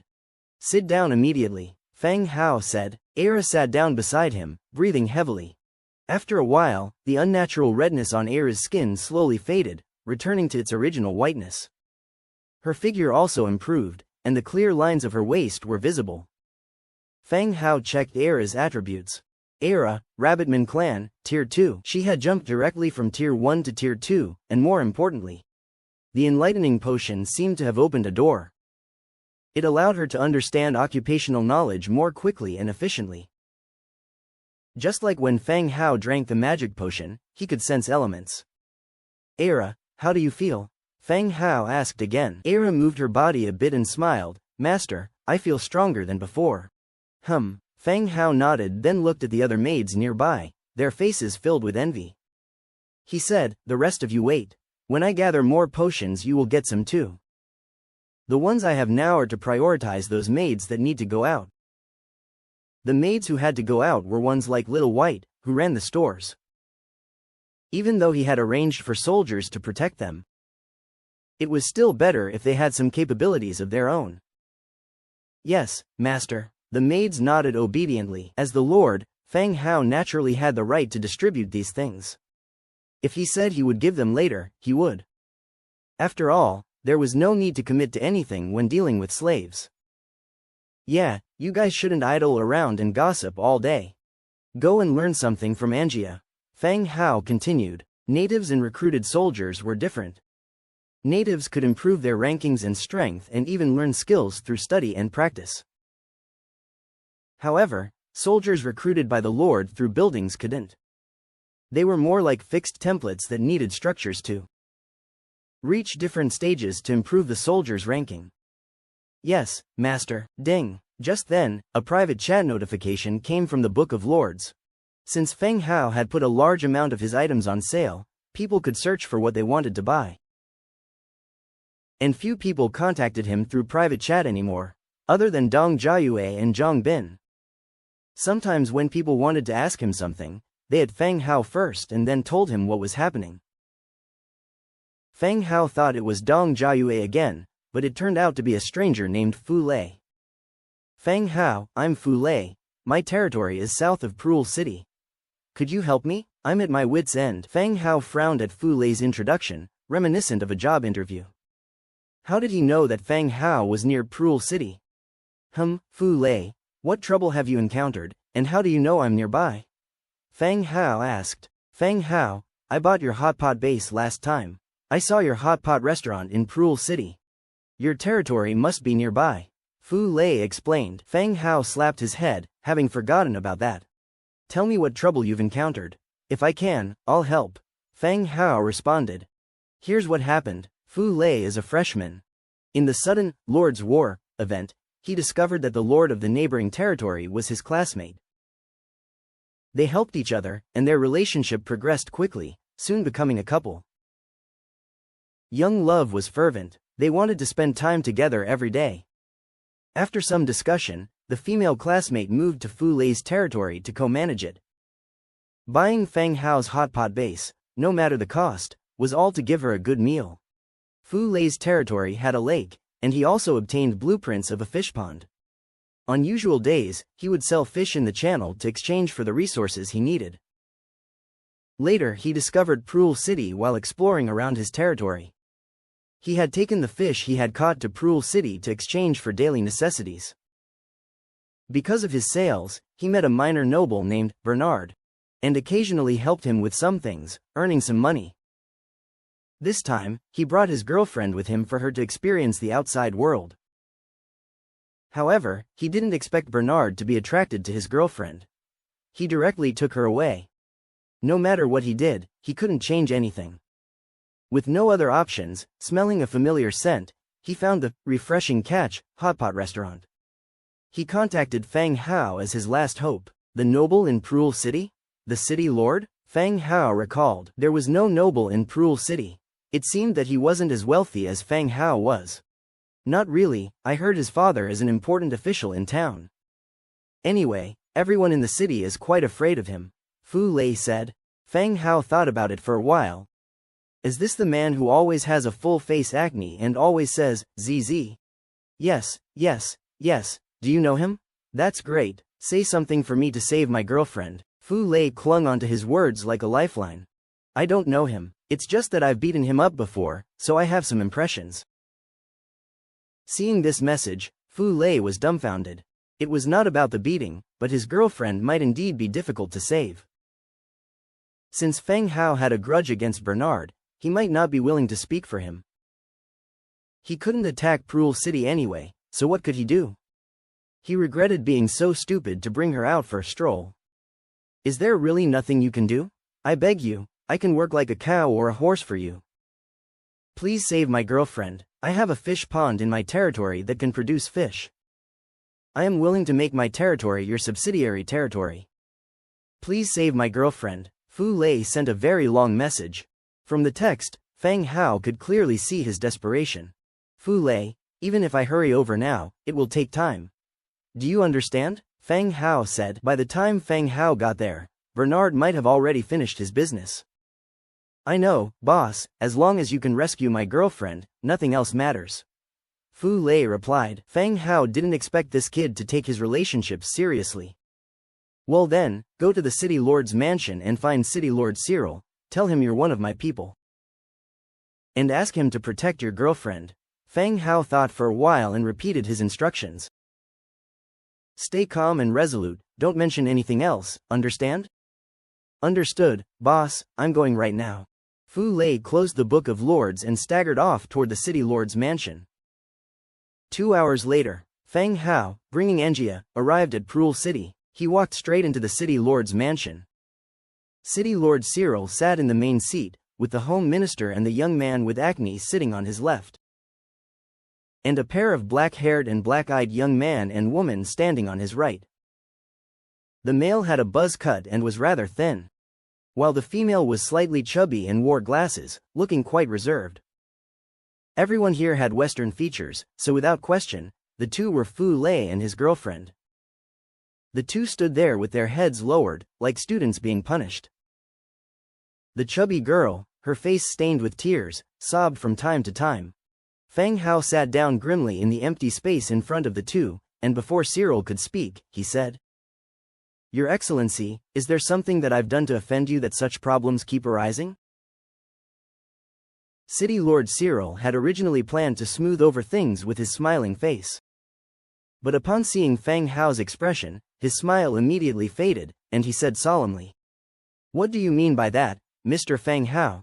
I'd also like to know what this means. I just come to Proul City for a visit and someone seizes my woman. What's the meaning of this? Feng Hao asked coldly. What happened to Fu Lei was one thing, but Feng Hao was truly disappointed in this city. He had originally thought that human rules and regulations would be more perfected. But it turned out to not necessarily be any better than the orcs. What was happening in front of him was as shameless as a public robbery of a woman. It's just a misunderstanding. To say that we're kidnapping her is a bit extreme. My son just invited her over to his mansion. Didn't we send her back safely? The Home Minister calmly explained. For his son's mistakes, he had his own interpretations. Feng Hao sneered, his gaze then shifted to Angia, who was sitting with a leg perched on the other, looking amused. Angia, how many garrison troops are in our territory? Feng Hao suddenly asked. 500,000 in the main city, why? Hearing this number, the faces of Cyril and the Home Minister changed immediately. The residents of Proul City amounted to only around 10,000 people. So when Angia mentioned 500,000 garrison troops, it seemed an impossible number. Feng Hao's gaze swept over Cyril and then landed on the Home Minister. I can tell you now, if I decide to kill you and your damn son, you won't live to see tomorrow's sun. So stop testing my patience, understand? What are you talking about? This is Proul City, do you dare to start a war? The Home Minister retorted. Start a war? City Lord Cyril, do you think making this decision is right? Feng Hao sneered, looking at Cyril. Cyril's face was equally ugly, he hadn't expected the situation to escalate this much. Moreover, the Home Minister's behavior was a great disappointment to him. Could war be declared so casually? Due to his son forcibly taking a woman on the streets, considering declaring war with the neighboring city. This would likely be greatly disapproved by the soldiers in the city. Cyril's face darkened as he scanned the room. Bring him in. 2 guards entered from outside, Your Excellency. Bernard has forcibly taken a woman in broad daylight. Lock him in the dungeon for further investigation, Cyril stated solemnly. No, City Lord Uncle, he's just a fishmonger, not. The young man with acne panicked as the guards escorted him out, loudly pleading for mercy. Take him away. The guards dragged him out. Your Excellency, what is the meaning of this? The matter hasn't been thoroughly investigated yet, and you've already begun making arrests. The Home Minister protested loudly. I will arrange for an investigation later. You've been busy lately, so take a break and stay out of the city affairs for a while, Cyril continued. At these words from Cyril, the Home Minister went pale. He knew exactly what this implied. Although he hadn't directly dismissed him from his position, it reflected the intention. And if he displeased Cyril again, he might lose his position. Given his family's reputation, once dismissed, they are likely to be killed. Sweat trickled from his forehead. I understand, Your Excellency. Cyril nodded, turning to Fang Hao again. Mr. Fang Hao, are you satisfied with this outcome? Similar issues will not occur again in the future. And you will be able to conduct normal business in the city. I'm satisfied. Let's all remain peaceful and prosperous. Some things, I also don't want to make unnecessarily complicated. Fang Hao finally showed a smile. Haha, good, let's put this matter behind us. I will arrange for an investigation into Bernard, you can rest assured about that, Cyril said. Fang Hao nodded. After today, Cyril would likely lightly punish the young man with acne. Which was something Fang Hao could anticipate. The young man with acne has not really provoked him. So it was not necessary to escalate things to the point of war. Teaching him a lesson so he dares not act recklessly. Fang Hao felt that it was not worth his trouble to meddle any further. After leaving the city lord's mansion, Fu Lei dashed over to Fang Hao, knelt down in thanks. Thank you, boss, thank you for saving us. Fu Lei's girlfriend, named Xin Yao Yao, wore glasses and was not overweight, but she had a round face. She too knelt down beside him, wiping away her tears as she expressed her gratitude. Fang Hao was quite well known, and was recognized within the regional channels. Enough, get up, you two are quite lucky to have each other's company after crossing worlds, Fang Hao said. Once they stood up, Fu Lei handed over the Book of Lords. Boss, if you hadn't saved Yao Yao, I would not have wanted to continue living. You've saved our lives, so we would like to become your affiliated territory. The couple had agreed on this matter before, if Fang Hao could help save Yao Yao. They were willing to become his affiliated territory. Don't rush, let's first take a look at your territory. Fu Lei's territory location and development level were still unclear. The only thing they knew was that it was located to the south of Prul City. If his territory had nothing appealing and not even contiguous, Fang Hao did not plan to make him his affiliated territory. Okay, Fu Lei nodded in agreement. The group left the city gate, with Fang Hao and Angia seated on the giant lizard, while Fu Lei and Xin Yao Yao were placed on the cargo rack at the back. Although they sat on a hard wooden board, the ride was quite smooth on the giant lizard. And there was no need to worry about any bumps on the road. About an hour after departing from Prul City, they finally arrived at Fu Lei's city. A level 4 city. Boss, please follow me. Fu Lei's city was not extraordinarily outstanding, yet it was properly arranged. Camps and cottages were available, and the entire city was filled with a faint smell of fish. In front of the warehouse, one could see all kinds of fish of different sizes lying on the drying racks.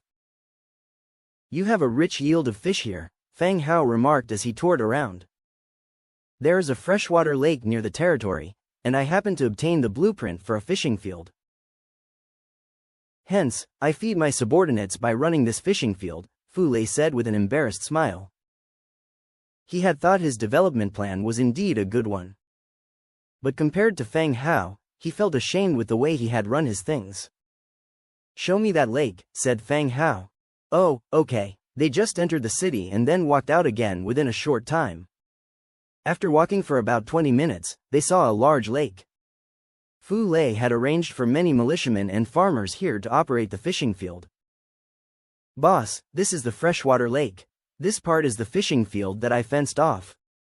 Nearby villagers also come here to fish. But we don't interfere with each other and occasionally exchange some goods, Fu Lei explained. How's the yield? We can catch more than 10 fish per day, but the fishing methods here are quite rudimentary. Nowhere near the efficiency of modern fishing, Fu Lei answered. In fact, this yield almost balances out hunting. Hunting provides more meat, but carries a greater risk, whereas fishing is less risky. Even after setting up a fishing field, one could only catch a little more than 10 fish. Is this enough for you and your soldiers to eat? I didn't recruit a lot of people, so I've always been calculating carefully. But we're all sick of eating fish now. So we transport some to Prul City to sell and exchange for other goods. Okay, I got it. Let's go to your place to talk. The group returned to Fu Lei's lord's mansion. This was Fu Lei's territory, and they were a bit nervous. Fu Lei, Feng Hao called him quietly. Ah, boss, you say, do you understand what it means to become an affiliated territory? Feng Hao reminded. I understand. When Yao Yao came, I did a bit of research to understand what it means, Fu Lei replied quickly. He knew about the Devour Book and the affiliated territory information. The Book of Lords had automatically popped up these messages during Xin Yao Yao's visit. After a brief study, he understood what it meant. Being my affiliated territory means this city will no longer belong to you. Although I'll still let you manage it, you'll only have the power to govern. Even if I ask you to go to another city one day, you must obey the command, Feng Hao reiterated. Boss, I understand. After today's incident, I realized my own shortcomings. I am willing to become your affiliated territory and listen to your arrangement. I also hope you can protect us, said Fu Lei sincerely. His and Xin Yao Yao's development plans were rather conservative. They simply assigned people to develop fishing fields. They had developed military aspects to some extent, but after finishing the compulsory initial tasks, they had slowed down the recruitment of soldiers. It wasn't until today's incident did he realize the importance of military power. When Xin Yao Yao was captured, he could do nothing. He doubted he could even enter the city to rescue her with his soldiers. If it weren't for Feng Hao's daringness, not only would Xin Yao Yao be in danger, but he would also regret it for the rest of his life. Good, now that you understand, I agree to make you my affiliated territory. Fu Lei handed over his Book of Lords, which prompted a message indicating it could be devoured. Book of Lords, Level 2, can be devoured. The Book of Lords in Fu Lei's hands turned into a beam of light and merged into Feng Hao's Book of Lords. Successful devour, your Book of Lords is currently level 5, upgrade requirement is 1/10. He had previously devoured until level 4 with 4/6 of the experience. Now, after devouring a level 2 Book of Lords, his level was raised to 5. The level of the Book of Lords has reached level 5, marching speed plus 4%, resource gathering plus 5%, territory conversion plus 3 per month, daily regional channel messages plus 50, open territory channel. Territory conversion. The original township and the affiliated townships can be converted to each other. The original township converted to the affiliated townships will lose the original functions and attributes, but the city buildings and soldiers will be retained. The affiliated township converted to the original township will not have the upgrade function, but the city buildings and soldiers will be retained. Territory channel. The territory governor can freely speak in this channel, and lords have administrative rights. Upon upgrading to level 5, so many new features appeared. It's also easy to understand the concept of territory conversion. That is, the local city can be converted into a transmigrator city, and vice versa. Which one has the advantage would need to be tested later. But one thing is certain. Transmigrators can use the Book of Lords to exchange information. This is an advantage that the natives do not possess. Unlocked blueprints. Fishing field construction blueprint, small fishing boat production blueprint. He unlocked 2 blueprints that he did not have before. You have obtained decision-making power over Fu Lei's territory. Occupy, abandon, occupation. It will become your affiliated territory and can continue to develop. Abandonment. You will obtain 50% minus 80 degrees, of the territory resources, and this territory will be abandoned. Occupy. You have occupied this territory and it has automatically become an affiliated township. You can set a proxy ruler in the Book of Lords. After filling in Fu Lei's name in the proxy ruler section, a book of city lords split from it. Okay, Fu Lei, do your work well in the future. You already have a good advantage here. It can be a bit embarrassing if you fall behind others. Fang Hao handed the book of city lord to Fu Lei. Yes, boss, Fu Lei said as he took the book with both hands. Now, he was one of the city lords under Fang Hao, although the city was not very large. Let's go. I will upgrade the defense measures in your city a bit and then arrange some guards for you, said Fang Hao as he stood up to leave. Fang Hao upgraded the city wall to level 4 and built an arrow tower and a heavy sword infantry training camp. After the heavy sword infantry training camp was built, he used the soul crystals in the warehouse for recruitment. 100 times amplification, recruiting 101 heavy sword infantry. 101 sturdy men, with bare upper bodies showing strong muscles, appeared before them. Lord, they saluted. The recruited soldiers swear allegiance to Fang Hao and obey the governor of this city. From today on, you will guard this city, said Fang Hao. Yes, sir, they saluted again. Fang Hao proceeded to make equipment for them, and then ordered them to stand guard and patrol. Boss, you recruited so many all at once. What about the food? Fu Lei said, wiping his sweat. The main city had hundreds of thousands of soldiers, but the undead did not need to eat. Here at Fu Lei's, even recruiting 100 soldiers caused him to sweat. Just ensure the production of your fish products, and I'll manage the food for you. Oh, all right. Immediately afterwards, Fang Hao established the Tower of the Fallen in Fu Lei's territory. This would extend his casting range of God's presence to the south. After finishing all the constructions and reminding Fu Lei not to leak any information about him to others, Fang Hao left on a giant lizard with Angia. The incorporation of Fu Lei's territory would add a new dish to the menu of the territory. Back in Prul City, Fang Hao headed straight to the shop. The hot pot restaurant was filled with heat, the temperature was quite high. Each table of diners was sweating while eating hot pot, which led to a high consumption of drinks. Master, Little White greeted him cheerfully. How was the business today? Fang Hao asked with a smile. He could tell that the business was pretty good. Although there were less customers in the morning, the number gradually increased in the afternoon.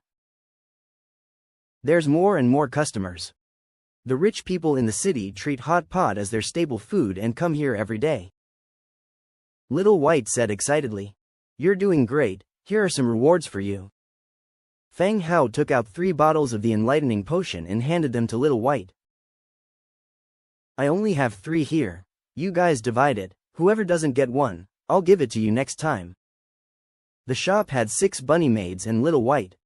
Besides serving, the bunny maids were also responsible for preparing side dishes and cleaning utensils. But he only had 4 bottles in his hand, one of which he planned to give to Petty, the Pigmen clan leader, as a reward for integrating the Orc clan last time. Okay, thank you, Master. Little White delightfully accepted the potion, planning to use it after the shop closed. Oh, Little White, I thought of a theme event, what do you think? What kind of theme event? An ocean-themed event, since the rich people here are willing to come. We'll introduce a seafood pot, paired with naval uniforms, it's bound to attract quite a few people. Ah, would that work? Little White wasn't sure.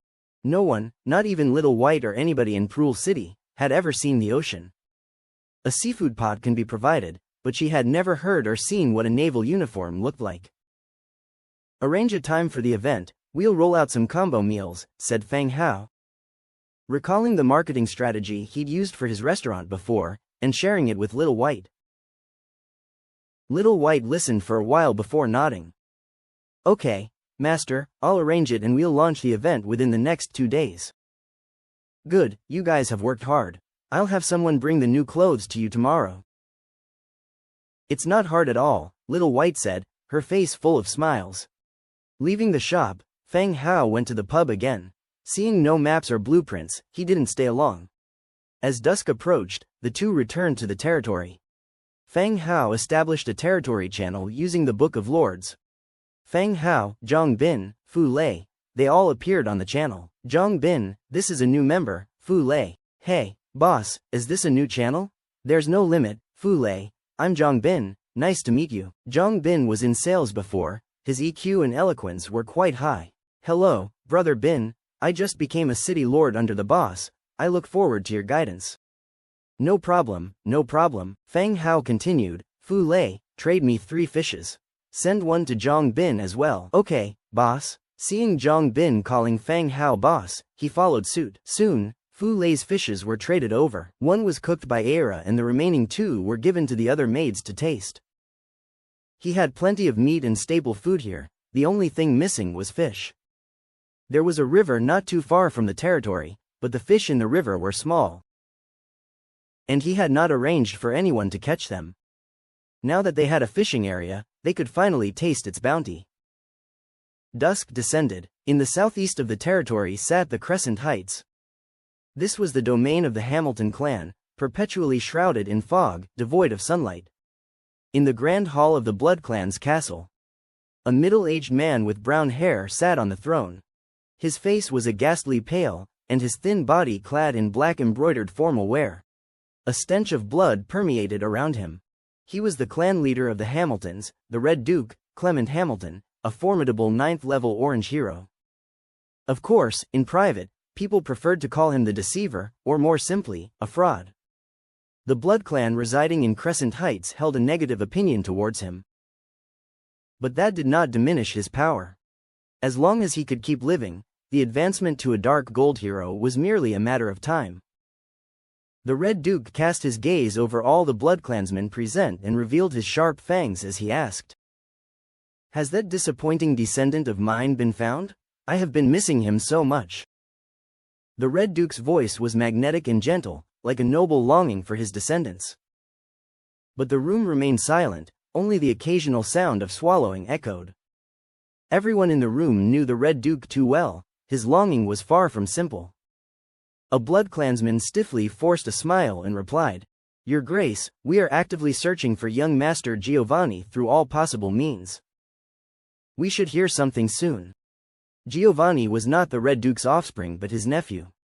They stopped aging after their transformation into BloodClansmen. Giovanni was always a troublemaker, but obtaining formidable power only intensified his antics. From dwarfs to humans, anywhere he could reach, he had caused trouble. And for years his family had to clean up his messes. Later, the extent of his wreaking havoc grew so large that it nearly triggered wars between several forces. The Red Duke personally intervened and disciplined Giovanni, which suppressed his antics for several years. This time, he had gone missing without any trace. The Red Duke was so anxious to find him, not due to genuine concern about his safety, but because Giovanni had a book of the Blood Clan in his possession, which recorded the secrets of the ancestors of the Eternal Night Clan. Hearing that his subordinate hadn't received any updates for several days, the Red Duke's face gradually darkened, with red light radiating from his body. In a cold voice, he said, "Do you know the consequences of deceiving me?" The words of the Red Duke made all the BloodClansmen present change their expressions. They did not doubt the Red Duke's cold-bloodedness and brutality. Even for their kin, he would show no trace of family sentiment once they challenged his authority. Your Grace, you misunderstand. We have assigned numerous of our own to this task, and even issued missing person notices with the Trade Alliance and the Faceless. I believe we should hear something soon. Please grant us a bit more time." A BloodClansman hastily explained, Not even the Faceless have news? Has Giovanni disappeared into thin air?" The Red Duke raised an eyebrow, now somewhat intrigued. No one could escape the watchful eyes of the Faceless. Even if they accepted the task, it was hard to believe that there were no updates whatsoever. Unless Giovanni had disappeared without leaving a trace. "Yes, Your Grace, there should be news of young Master Giovanni soon." No one present cared about Giovanni's life or death. They just wanted to complete the Red Duke's assigned task. What the Red Duke cared about was the book in Giovanni's possession. You'd better finish the task I assigned to you, otherwise the consequences, you should understand." The Red Duke, his eyes glowing red, swept over all the bloodclansmen present. Yes, we dare not. Step, step, step. At this moment, hurried footsteps echoed down the stone corridor behind them. A bloodservant walked in briskly, bowed, and said, "Your Grace, a letter has arrived from the Faceless Hut." Hearing the bloodservant's words, everyone heaved a sigh of relief. Just as they were discussing the issue of the Faceless's hut, the information was delivered. Whether or not there is definitive information, it proves that they are trying hard to investigate the matter. Bring it over. The bloodservant handed over the letter. The Red Duke held it in his hands, carefully examining it.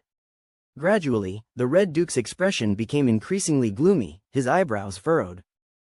Everyone observed the Red Duke's expression and knew that the information in the letter might not be good news. After the Red Duke finished reading the letter, he casually put it aside and said, "It says Giovanni is already dead. What? How is that possible?" Everyone found it hard to believe. Once a Blood Clan member grows batwings, they possess strong mobility. Unless they court death and cause trouble in places where creatures with the power of flight reside, it is difficult for ordinary human cities to confine Giovanni, especially with the support of the Hamilton family. The most likely case is negotiation, not outright execution. The message says someone saw an undead creature with batwings, which highly resembled Giovanni. It's highly likely that Giovanni is dead and has been transformed into an undead, the Red Duke continued. Then, so Odes did this? A Blood Clan member asked. Odes, the Skeleton King, is the top undead king in this region. Only he possesses the ability to transform troops and dares to provoke the Hamilton family. No, it's not Odes. The Red Duke shook his head slightly. The letter mentions 2 locations, north of Prule City and the Orcs' Manum Market. I remember that the young Master Giovanni really has a manor in the north of Prule City. A Blood Clan member whispered. Another Blood Clan member said, "My Lord Duke, I will arrange for the thin-blooded members to investigate these 2 places immediately to trace the whereabouts of Master Giovanni." No, the orcs are waging war over there, we shouldn't send anyone there yet. Who is currently the city lord of Prule City? The Red Duke responded calmly, showing no effect from the news of Giovanni's death. Even if the Red Duke didn't take the scattered orcs into consideration, he did not want to provoke these simple-minded creatures. Those who know nothing but fighting all the time are tiresome to handle. Negotiations with them are not as simple as getting into a fight first. Furthermore, thin-blooded members are human-bred Blood Clan scouts who can withstand the sun. They can blend into human society much easier than orcs. My Lord Duke, a man named Cyril, he is a very mediocre city lord in terms of both strength and management. The Red Duke pondered, no impression of this man in his mind. The Crescent Heights, managed by the Blood Clan, requires its affiliated human villages to pay an adequate blood tax monthly. This policy has maintained peace between the 2 races over the decades by eliminating the need for the Blood Clan to hunt in human cities. With the Red Duke having slept for an extended period, he naturally lost track of the human personnel switches in the city. Mediocrity might be a good thing for us. Arrange for a thin-blooded member to investigate the matter in Prule City. I want sufficient information, the Red Duke said sternly. Yes, my Lord Duke. I'll handle it immediately, a Blood Clan member said. The Red Duke nodded. Whether it's to find clues about Giovanni's disappearance or investigate the sudden appearance of an undead force near their territory, it's all worth sending scouts for detailed investigations. If there indeed is a rising undead force with no particular background, he would immediately lead his troops to extinguish this undead force. Retrieve the Book of the Blood Clan, and eliminate undead forces from the land. Go to the Blood Kiln and choose 2 young humans, send them to my room. The Red Duke slowly rose and quietly instructed. Yes, my Lord Duke. The blood servant nodded and went to the Blood Kiln to select tonight's snacks for the Duke. The next day, early morning, Fang Hao opened his eyes and yawned lazily.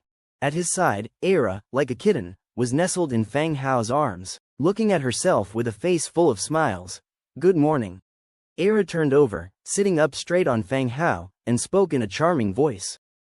Master is lazy, sleeping until this time.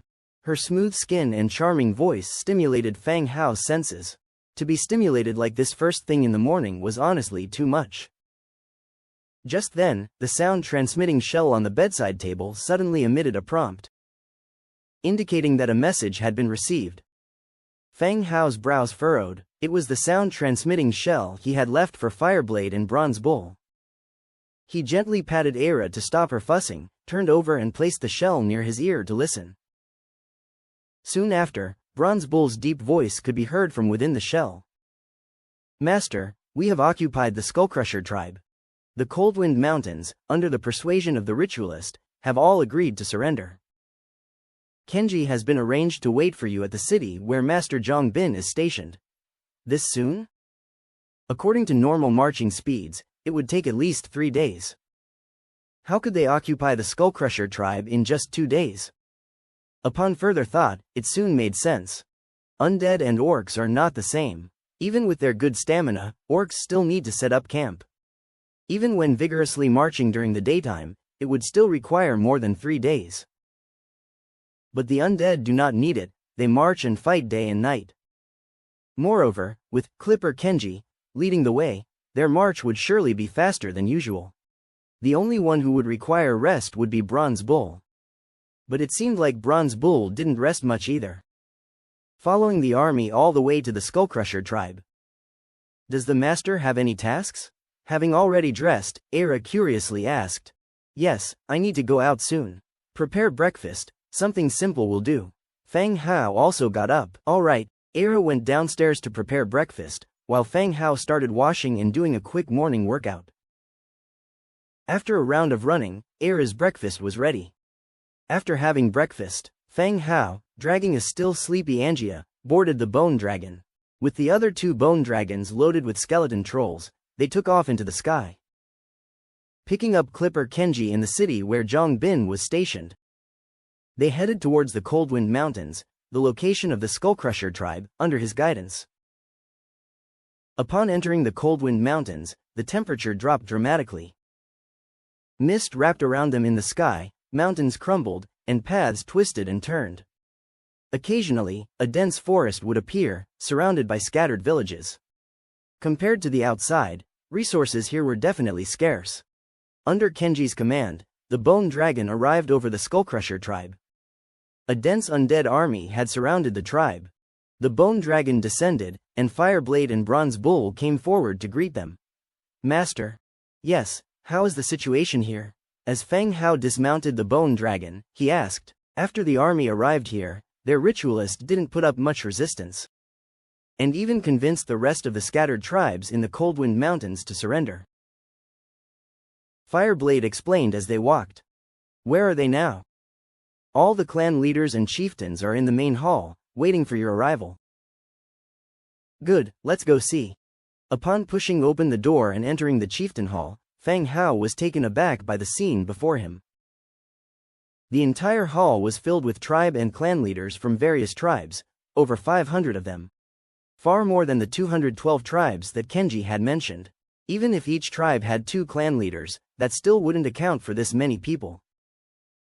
Fang Hao, escorted by Fireblade and others, made his way forward. Why are there so many people? Fang Hao asked in a low voice as he continued to stride forward. The news of Skullcrusher's death last night spread rapidly. As a result, so many new tribes emerged this morning. We had no choice but to allow them all to enter, Fireblade responded. The old traditions of the tribes had not changed at all.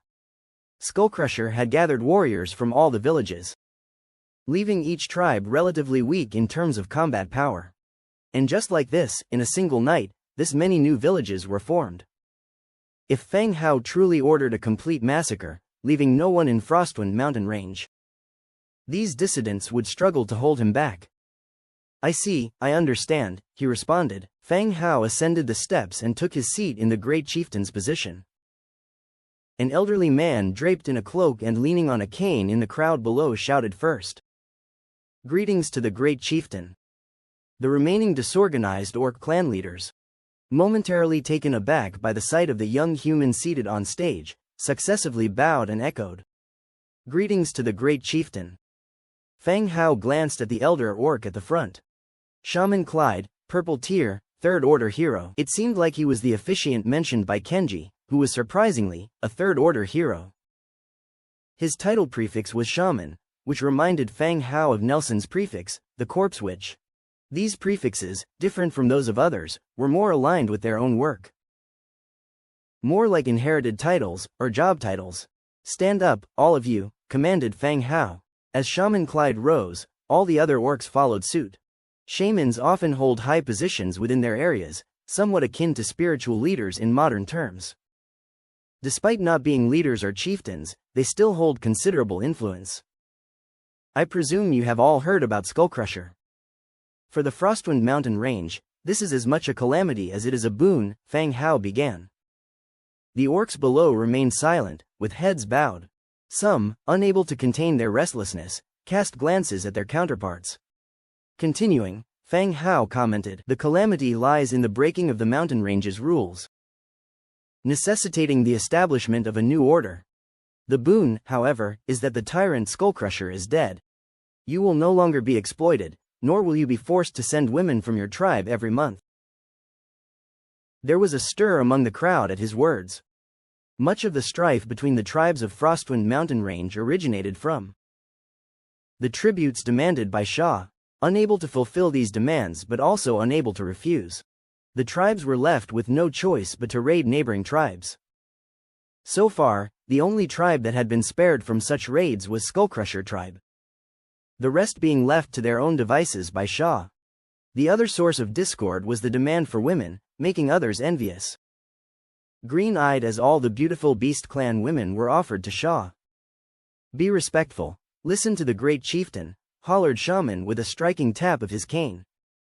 The entire hall quieted instantly, waiting for Fang Hao's next words. "All right, the new rules for Frostwind mountain range are still being established. But before they take effect, I want to set down a few rules myself. Anyone who defies them will run the risk of his tribe's extinction." "Please proceed, great chieftain," urged the shaman.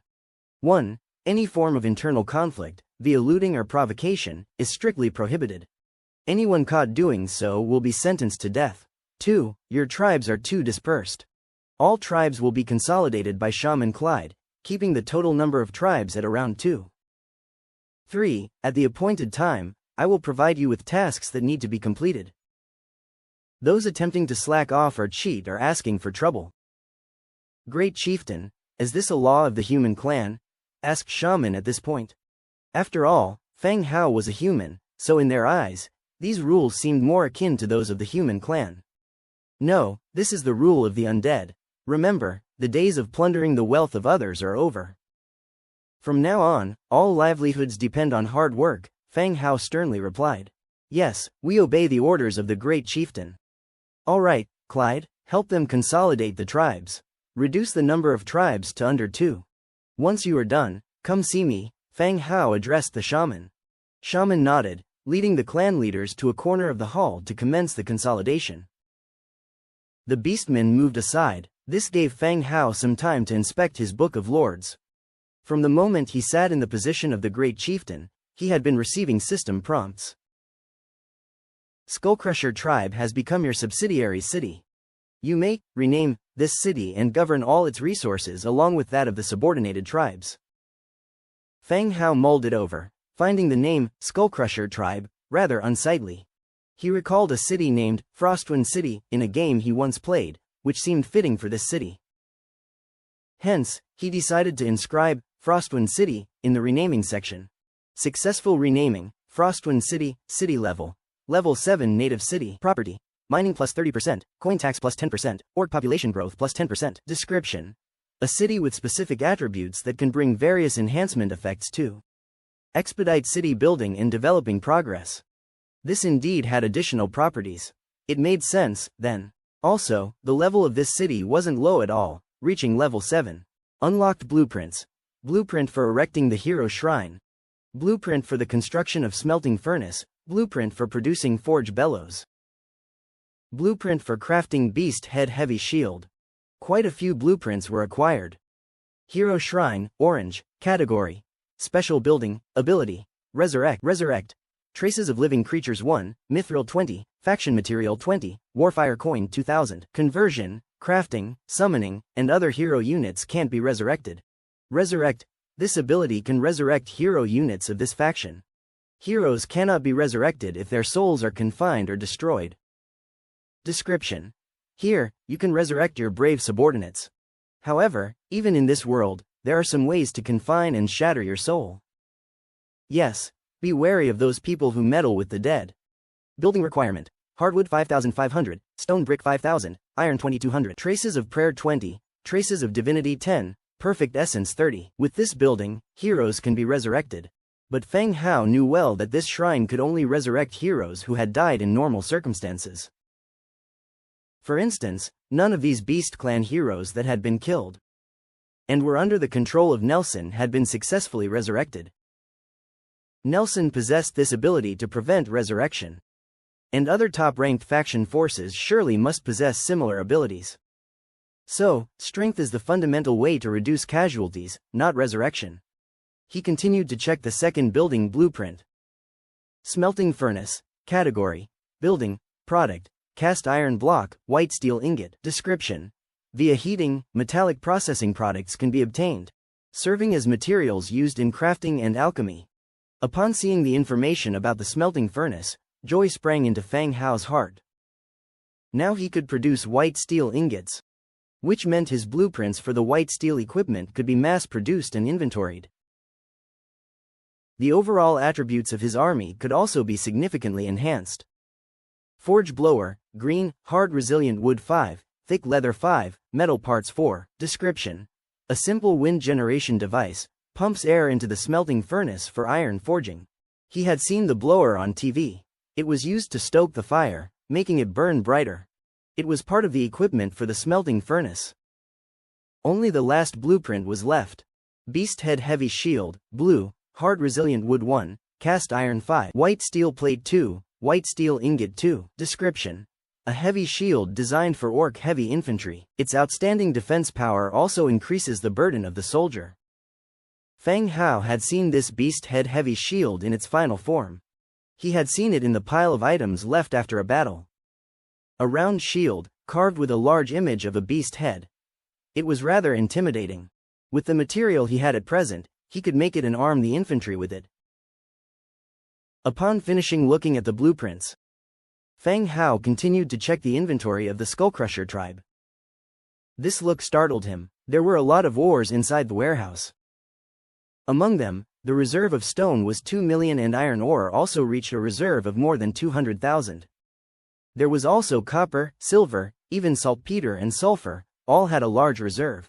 This reinforced Feng Hao's initial idea. The Frostwind mountain range had rich mineral resources, which solved the ore demand for his territory.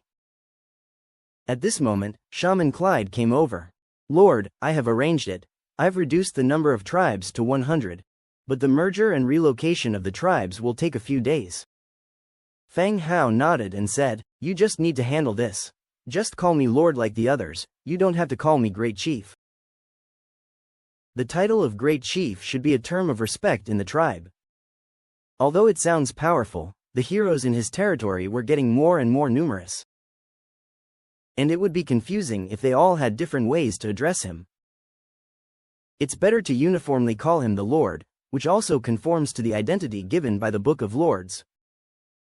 Okay, Lord. Clyde immediately changed his address. Feng Hao gestured to Clyde to sit down and asked with curiosity. I killed Shah, don't the people here hate me? He glanced at the orcs not far away from the hall. Once they knew that Feng Hao would not make things difficult for them. The tension on their faces gradually disappeared, and they were chatting together, waiting for the tasks assigned to them later. My lord, it's just like this in the Frostwind mountain range. If anyone among them surpassed Shah, they would have killed him and taken his place. Clyde slightly lifted his head and looked at Feng Hao. The only difference is you are human. The rules here are all about the survival of the fittest. If anyone surpasses Shah, they could be the Great Chief and make new rules. The only difference is that Feng Hao is a human and the army he controls is the undead. This confuses the orcs who usually don't like to think.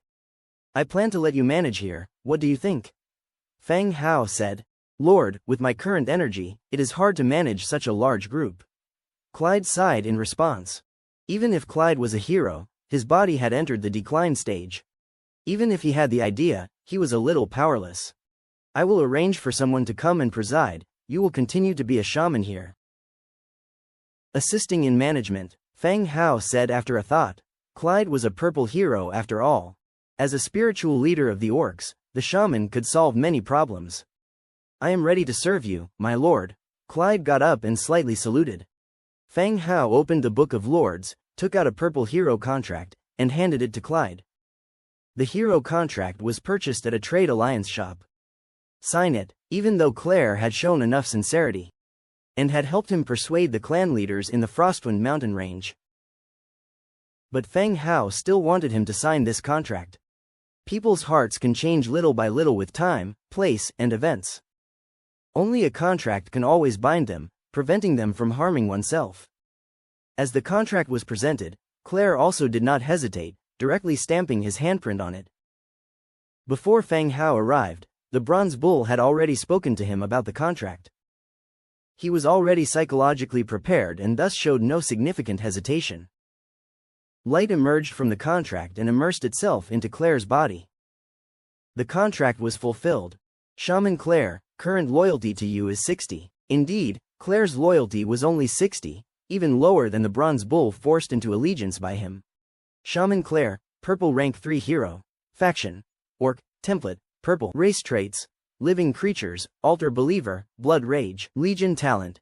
Beast clan elder, totem of faith. Skills. Magic affinity, electroconvulsive, weakness, toxic fog, nest of vipers. Innate skills. Advanced magic mastery, advanced tactical mastery. Altar believer, passive, operate hero altars to resurrect hero units without consuming materials, once every 7 days. Blood rage, passive, increase attack strength by 5% after entering combat. Beast clan elder, passive, this unit presiding over the Beast clan area is less likely to encounter riots, taxes plus 5%. Totem of faith, active, all friendly forces, orcs. Receive a buff, morale plus 2%, physical damage plus 3%. Magic affinity, passive, permanently increase this unit's magic power. Electroconvulsive, active, discharge lightning from fingers, inflicting 130% spell damage. Lightning can jump and hit up to 2 additional enemies. Weakness, active, makes target enemy weak, decreasing all attributes.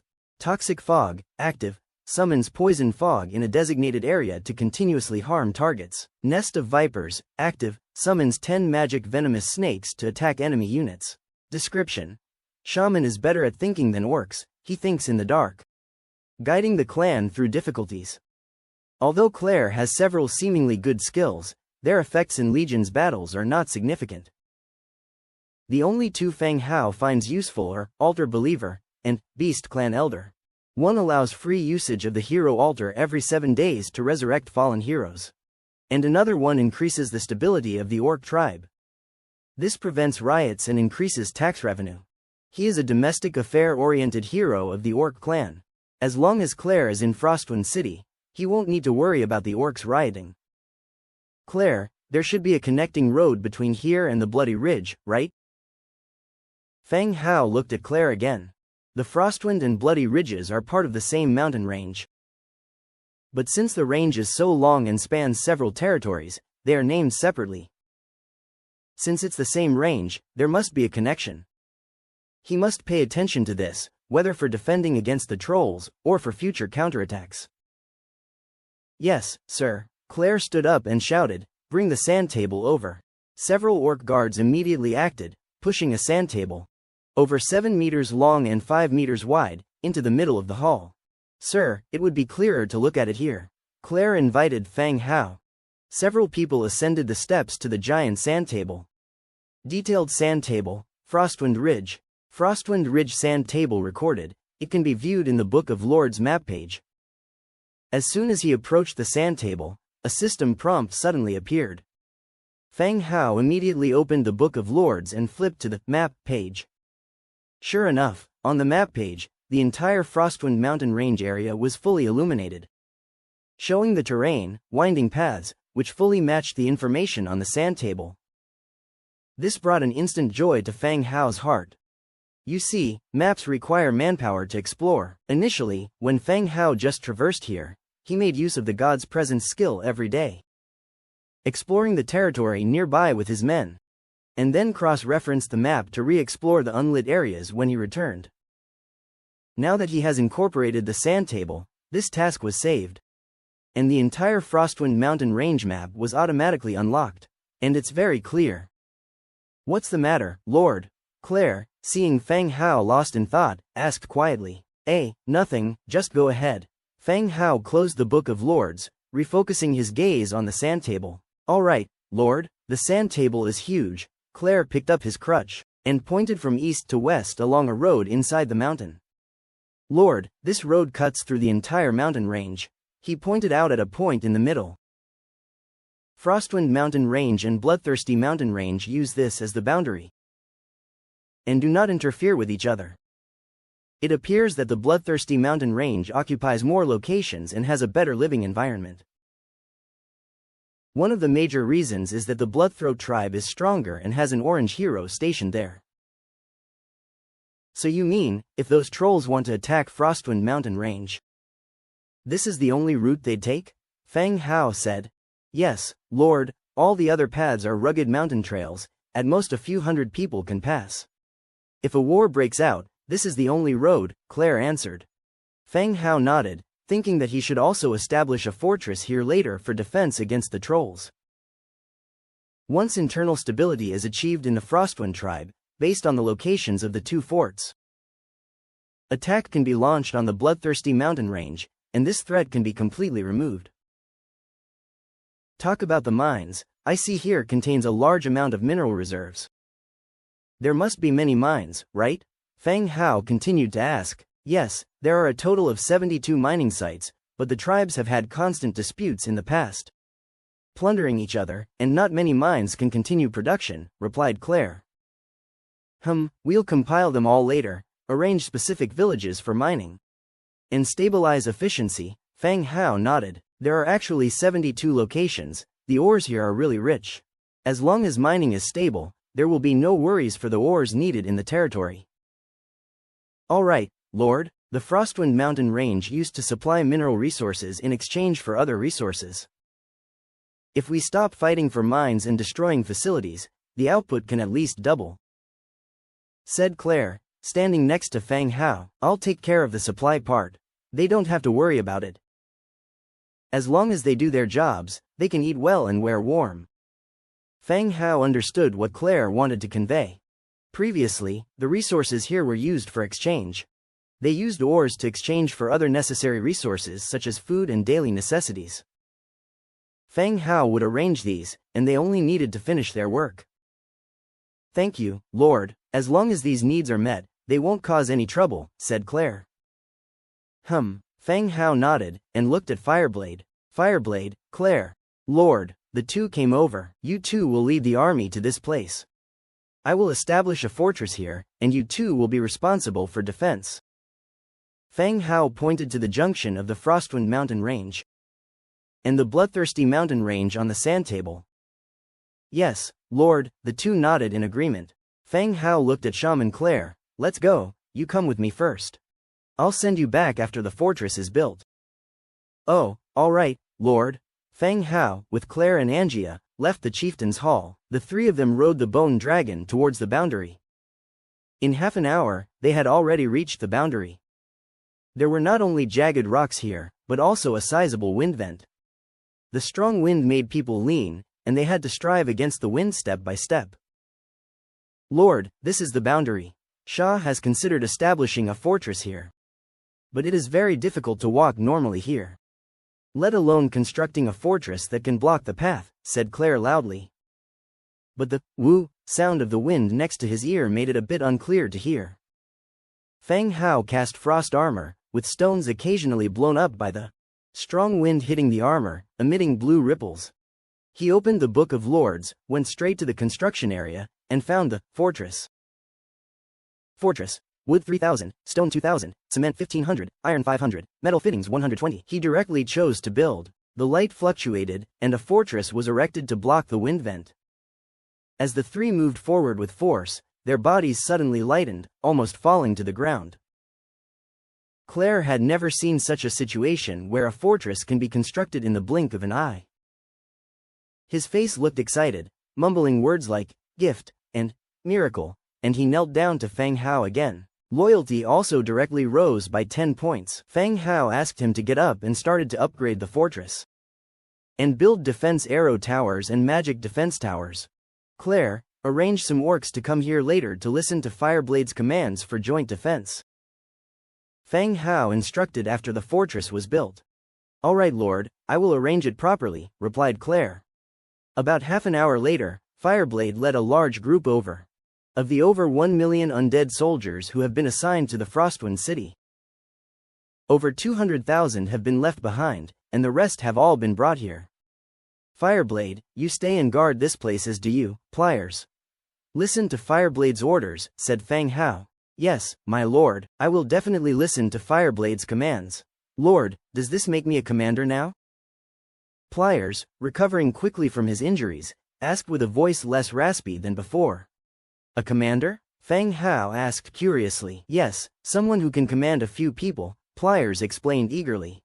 This little green skin wants a title so bad. Fine, if you do a good job and prove yourself. The skeleton giant bats will be under your command, Feng Hao replied. No, my lord, I mean the orcs. Can I command a few orcs? Pliers hurried to clarify. What's so great about commanding skeletons? He simply hoped to have a team of orcs under his command to deploy as he wished. That depends on your efforts. Do a good job and I'll give you an entire army to command. Thank you, my lord, thank you. Pliers quickly expressed his gratitude, grinning from ear to ear. It's feasible for Pliers to command a part of the flight troops. However, his abilities are really quite low. If he aspires to command a large army, I'm afraid it might be somewhat problematic. But I shouldn't discourage his ambitions, hence my words at present. After naming this place Frostwind Fortress, East, Feng Hao and his party returned to Frostwind City. They strolled around their territory, and led by Shaman Clyde, arrived at Frostwind City's industrial district. Several warehouses had been built here, which were filled with a large number of ores. Not far away was a smelting furnace factory, especially used for processing ores. Lord, ordinarily we have orc blacksmiths working here, forging weapons and smelting iron ores. Claire pointed at the cold factory and quietly explained. This factory had been shut down ever since the Shah's defeat and the occupation by the Undead army. Arrange for operations to be resumed when the time comes, Feng Hao said.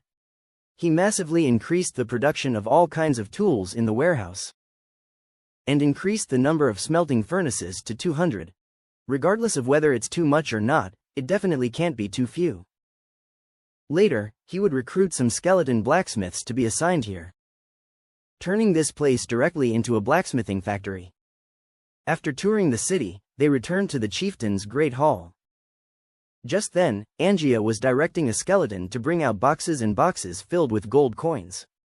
Warfire coins, 787,580, Beasthead gold, 2,254,580. So much money. Feng Hao's eyes began to flash with the gleam of gold. Save 500,000 Beasthead gold, and load the rest onto the Bone Dragon, Feng Hao ordered. Frostwind City being a native city, factories and mines would require paying wages to their workers. All settled through Beasthead gold. Therefore, some needed to be saved. Likewise, Feng Hao would open some shops here, which could earn back the money, thus forming a cycle. Oh, Angia responded, and then pointed to a skeleton at the back row. There's a white iron treasure chest there. Go and see what good stuff there is. White iron? Feng Hao paused and then it hit him, it must mean silver. If it is a silver treasure chest, that would indeed be disappointing. Capturing the Frostwind mountain range was the biggest battle Feng Hao had ever fought since he passed through this world. With nearly 800,000 enemy soldiers in a single rally, and his own deployment crossed over 500,000, he couldn't merely receive a white silver chest as a reward. Bring it, Feng Hao beckoned. Two skeletons from behind brought over a massive, bright white metal chest. Platinum treasure chest. Oh my god, Feng Hao shot an annoyed glance at Angia. Is this what you call white iron? Is there such a shiny iron? This was the 5th level of treasure chests after wood, black iron, silver, and gold, and should be superior in comparison. Without further hesitation, Feng Hao directly chose to open it. Bright flashes of light fluttered, and item after item appeared before Feng Hao. Acquired. Jewelry Shop Construction Blueprint, Deceptive Statue Construction Blueprint. Storm Fine Iron Helmet Blueprint, blue. Storm Fine Iron Chest Armor Blueprint, blue. Storm Fine Iron Full Finger Gauntlet Blueprint, blue. Storm Fine Iron Boots Blueprint, blue. Stone Seat Black Iron Street Lamp, blue. Dragon Tooth Necklace, purple. Hero Recruitment Scroll, orange. Beast Tooth Stone 182, Warfire Coins 510. Feng Hao carefully inspected his prizes from the treasure chest. The Platinum Treasure Chest reward was indeed plentiful. Also, this confirmed that the Platinum Treasure Chest was more advanced and higher quality than the Gold one.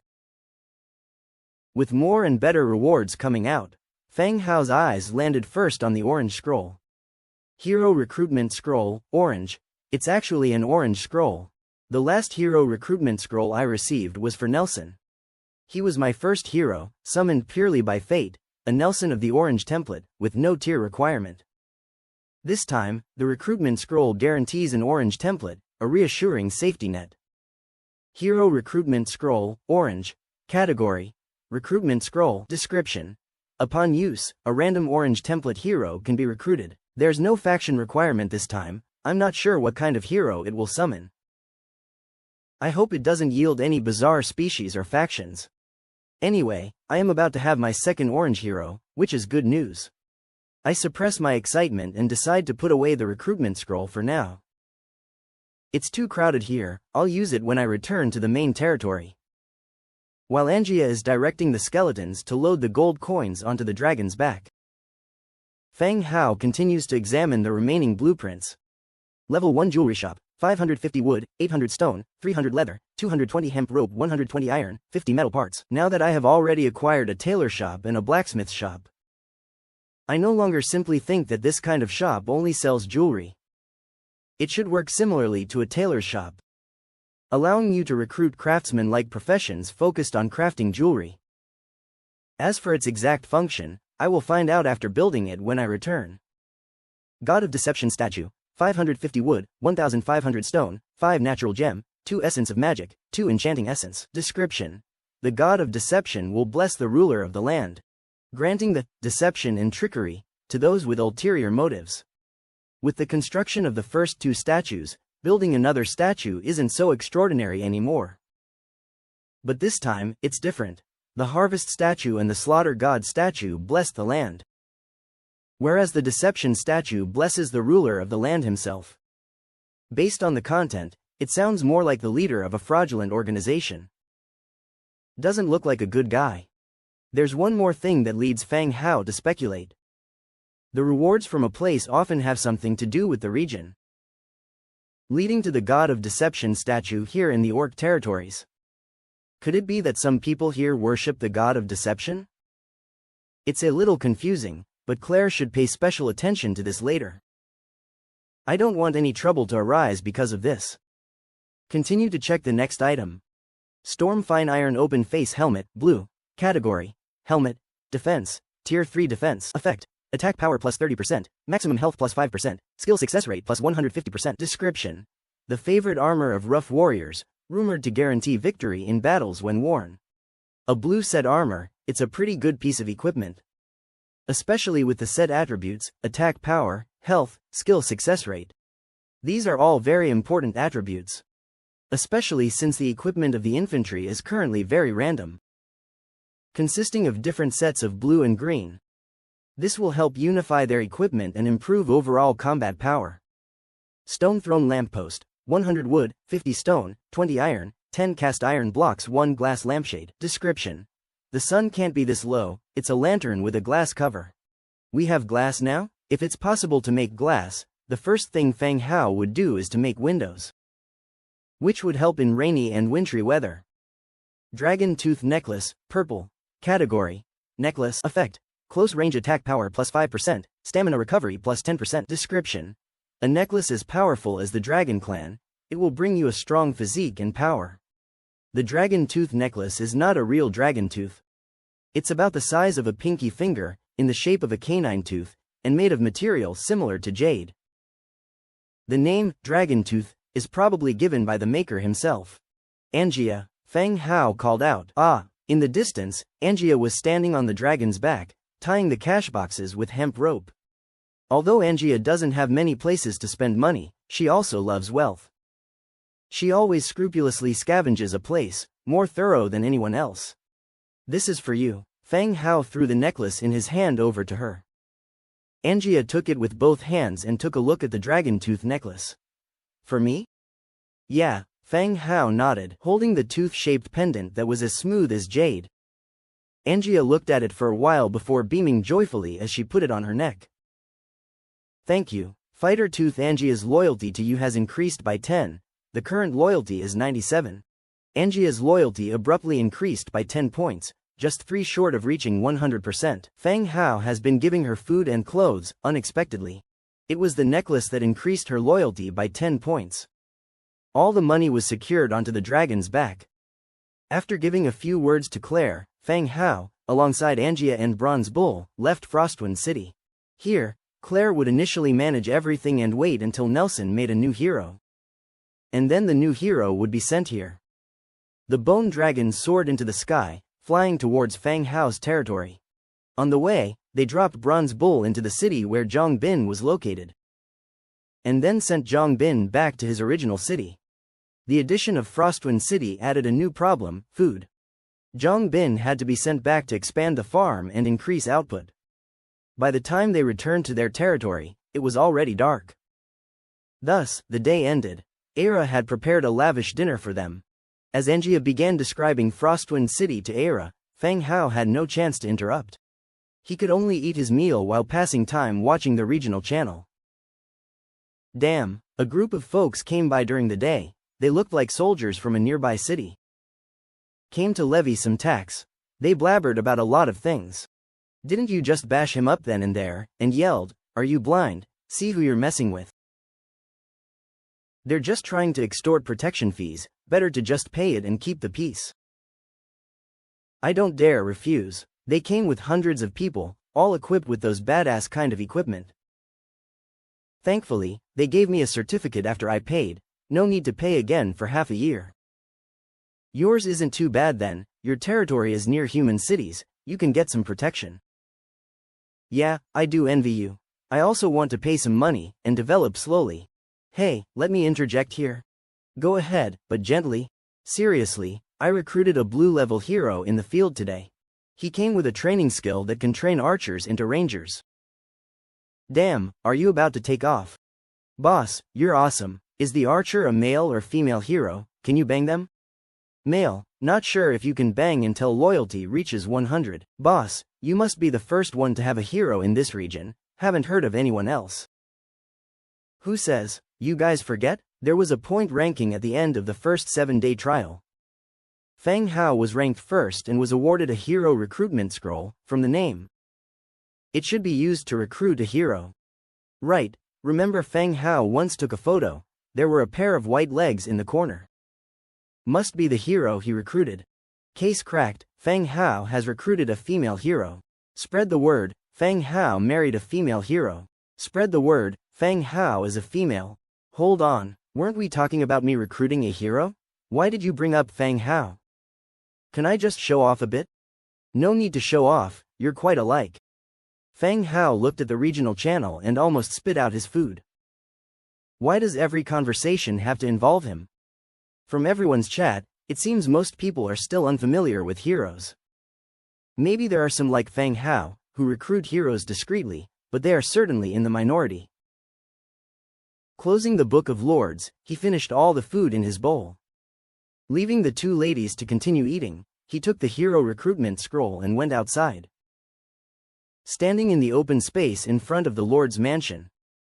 Do you want to use the hero recruitment scroll? A random orange hero can be recruited upon use. Use it. Next, the recruitment scroll in his hand emitted a faint light and slowly scattered like burning paper. The next moment, a complex array appeared in the open space in front of him. Under the shroud of orange light, a figure gradually rose from the ground. Successful recruitment, Ancient Blade, Demetria, Orange Tier 8 hero. Seeing the name in the prompt, Fang Hao was taken aback once again. It was rare to see a title of 4 words, even Nelson only had a title of 2 words. The orange light grew increasingly dazzling and a tall figure gradually became clearer. When the light dissipated, revealing Demetria's figure, Fang Hao's brows furrowed again. Before him stood not a human as he had expected, but a towering lizard man. He was nearly 2 meters tall, his blue skin clearly showing the shine of his scales. He was dressed in a set of golden armor, one hand held a golden helmet, and the other leaned on a metallic longsword. "Your Majesty," the lizard man broke the silence first and knelt on one knee, accompanying the sound of clashing armor.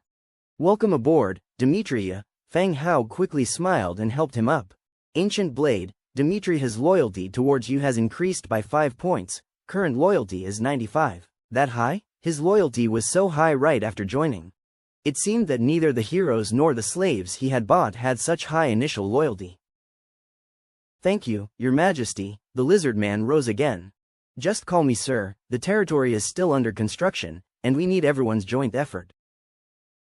"Yes, sir," the lizard man said, then moved aside and stood guard without saying a word. Fang Hao also opened the Book of Lords, checking his attributes.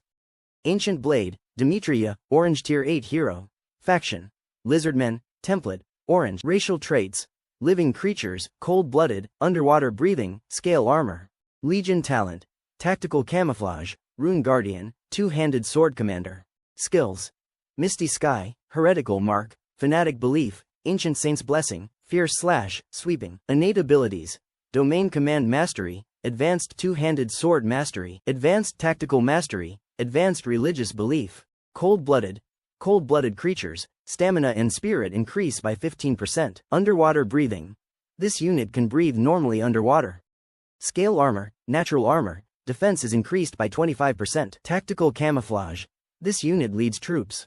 When stationary, it can enter stealth camouflage mode. Rune Guardian: this unit leads troops, and any buff effect is increased by 10%. This effect includes, but is not limited to, equipment, treasures, runes, beliefs, viscera jars, and other items and magic. Two-handed sword commander: leading units with two-handed swords, attack power is increased by 25%. Misty Sky, active, spews out a piece of mist, covering a designated area. Friendly units in the mist have their magic resistance increased by 20, and health recovery increased by 25%. Heretical mark, actively marks the target, causing 10% additional damage. Fanatic belief, passive, attack speed increases by 15%. Ancient Saint's blessing, passive, blessing from the Ancient Saint. This unit is not affected by any negative conditions. Fierce/Active, strikes the enemy, damage bonus of 150%, 15% chance to cause knockback. Sweeping, active, the longsword sweeps, causing a 140% damage bonus to a large range of enemies in front. Description: the lizardmen gradually exited the center stage of the world, but their past glory and strength could never be erased. As always, the orange heroes were powerful. Among his attributes, in addition to various powerful skills, also revealed a sense of religion. Demetria, have you had dinner? Fang Hao was still a little unfamiliar with the name. He had to check the Book of Lords after uttering the first 2 syllables. "Sir, you can just call me Demi. I haven't eaten yet," Demetria answered from the side. "Okay, I'll have someone prepare a meal for you. Then, I'll give you a tour of the territory to help you get acquainted." Fang Hao was about to ask Aira if there was anything to eat, then turned back to ask again, "Demetria, do you eat meat or vegetables?" "Sir, my diet is the same as a human's, without much difference," Demetria replied again. "All right." Just as Fang Hao was about to take a step, Angia came rushing out from inside, followed closely by Aira. The two of them playfully rushed out, stopping in their tracks at the sight of the lizard man clad in golden armor standing at the door. They stared fixedly at the lizard man. What in the world is this?" Angia murmured. "This is Demetria, from the Lizardman tribe, a new member of our heroes." Fang Hao turned to Demetria and said, "Demetria, this is Aira, the headmaid, and this is Angia, who is also a hero in the territory." "Miss Aira, Miss Angia." Demetria greeted them proactively. "Nice to meet you, Mr. Demetria." Aira responded. Angia, on the other hand, was captivated by his equipment, finding his glittering golden attire fairly flamboyant. Aira, see if there's anything left to eat, prepare something for Demetria. Yes, master. Feng Hao then turned to Angia and said, Angia, why don't you show Demetria around the territory? And introduce him to the Bloodhunter while you're at it. All right, Angia agreed, and then began to lead Demetria away. Once he had seen to these matters, Feng Hao strolled off to the side. He planned to make use of the time before he slept to build from all the construction blueprints he had, and understand their properties and functions. Standing in front of an empty plot of land, Feng Hao promptly opened the Book of Lords and found the blueprint for the jewelry shop. Level 1 Jewelry Shop. Wood 550, stone material 800, leather 300, hemp rope 220, iron 120, metal parts 50. Construct. With a flash of light, a small hut slowly took shape. 5 minutes later, a wooden shop stood before Feng Hao. Level 1 Jewelry Shop. Recruits available. Goldsmith. Goldsmith. Wriggling Spine 1. Note: can recruit the relevant troop type in this building. Engage in iron forging and weapon repair. Upgrade requires wood 1500, stone 1700, leather 700, hemp rope 220, iron 20, metal parts 40. As expected, just like the tailor shop and the blacksmith shop, the building could recruit functional troops, and since it's called a jewelry shop, the goldsmith's task must be making jewelry. Usually, when a building reaches level 5, it will gain additional properties. Having enough resources, Feng Hao straight away upgraded it to level 5. Level 5 Jewelry Shop.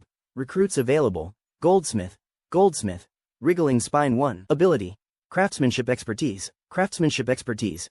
Processing Accuracy plus 5%. Note: can recruit the relevant troop type in this building. Engage in the crafting and repairing of jewelry. Upgrade requires wood 5500, stone 6500, hard resilient wood 600, stone bricks 800, iron 50, metal parts 220, perfect essence 4. Feng Hao had also figured out a characteristic of the buildings. The buildings gain a new attribute after reaching level 5. The period from level 1 to 4 is just a transition. The building only gains effects after reaching level 5. After upgrading, the next step was to recruit a goldsmith. The job title sounded pretty fancy, so Feng Hao hoped it would not disappoint him. Goldsmith. Wriggling Spine 1, Recruit. Recruit. 100-fold amplification activated, recruiting 101 skeleton goldsmiths. A flash of light, and outstepped 101 skeleton goldsmiths. The goldsmiths were tall and thin, with leather bags filled with various goldsmithing tools hanging from their waists.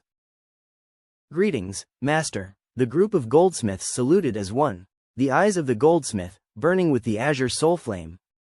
Well, welcome to the team. Feng Hao looked at the lead skeleton. What's your name? My lord, my name is Luke.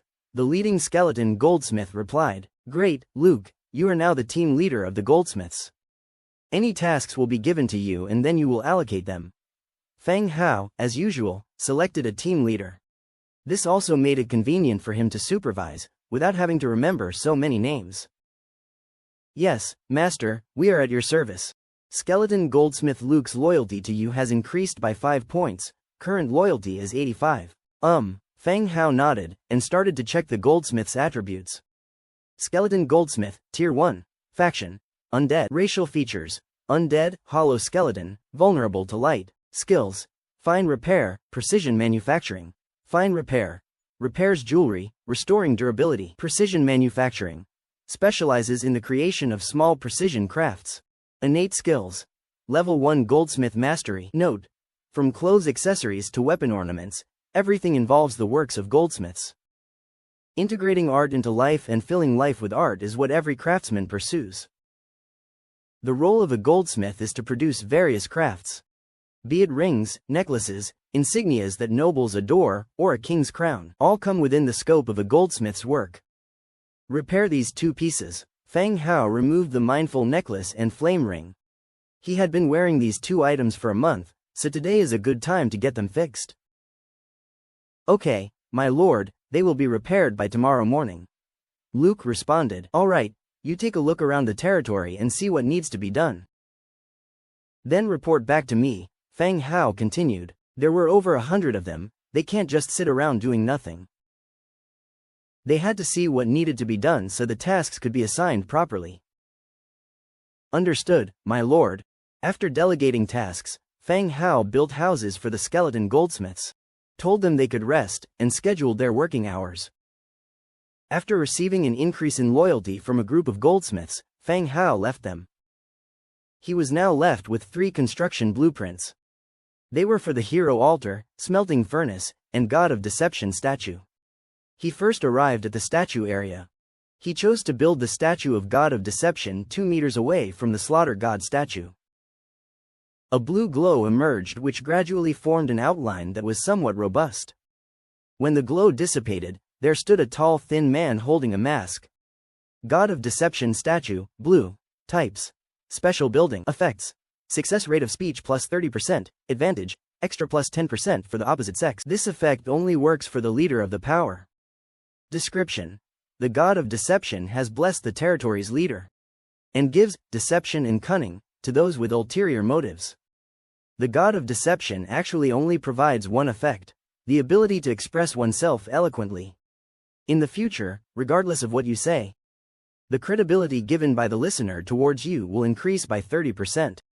It also has an extra effect on those of the opposite sex. So, it's like this world's godfather of deceivers. When the deceiver becomes a god, that is quite impressive. You can say this is the most useless statue in Fang Hao's territory. There are either skeletons or contract-bound heroes and slaves in the territory. Who would he deceive? Does typing in the regional channel count as speech? Otherwise, this statue would be totally useless. Even if it's useless, Fang Hao couldn't dismantle it. It was the 3rd statue.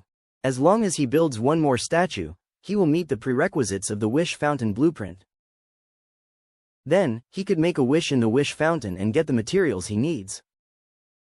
Right now, he wants Dragon Crystal so he could increase the number of bone dragons to an intimidating number. So no one dares to annoy him. After building the statue, Fang Hao moved on. He chose to build the hero altar 2 meters to the left of the merit training ground. Hero altar. Hardwood 5,500, stone bricks 5,000, iron 2,200. Traces of prayer 20, divine trace 10, perfect essence 30. The hero altar was built amidst a golden light. Hero altar, orange, types. Special building, ability, resurrect. Living traces 1, mithril 20, faction materials 20, warfire coins 2,000. Conversion, creation, summoning, etc. Hero units cannot be resurrected. Resurrect. It can resurrect hero units of this faction. Souls that are forbidden or destroyed cannot be resurrected. Description. Here, you can resurrect your brave subordinates. Of course, there are always some ways in this world to imprison and destroy your soul. Therefore, beware of those who manipulate the dead. With this build, fallen heroes can be resurrected in the future. The last building left was a smelting furnace. Fang Hao didn't plan to build this in his territory. He planned to cluster furnace factories in Frostwind Mountain Range, and in the next couple of days, he planned to recruit a large number of skeleton blacksmiths to work in the factories in Frostwind City.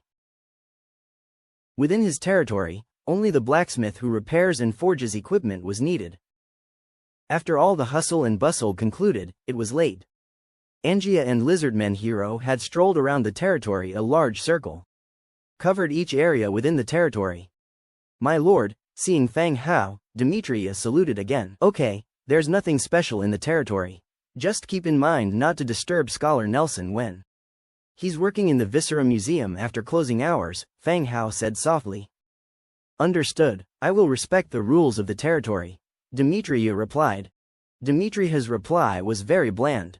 It made Fang Hao look at him again because he seemed to have no curiosity or fear about the many undead in the territory. Did you have contact with the undead before? Fang Hao asked. No, my lord. Don't you feel curious about the undead here? Fang Hao continued. Not really, Demetria pondered his words. Inheritance and continuation are all different ways to continue to guard our beliefs. If the day were to come when I am to die, I might choose to become undead too, to continue my duty.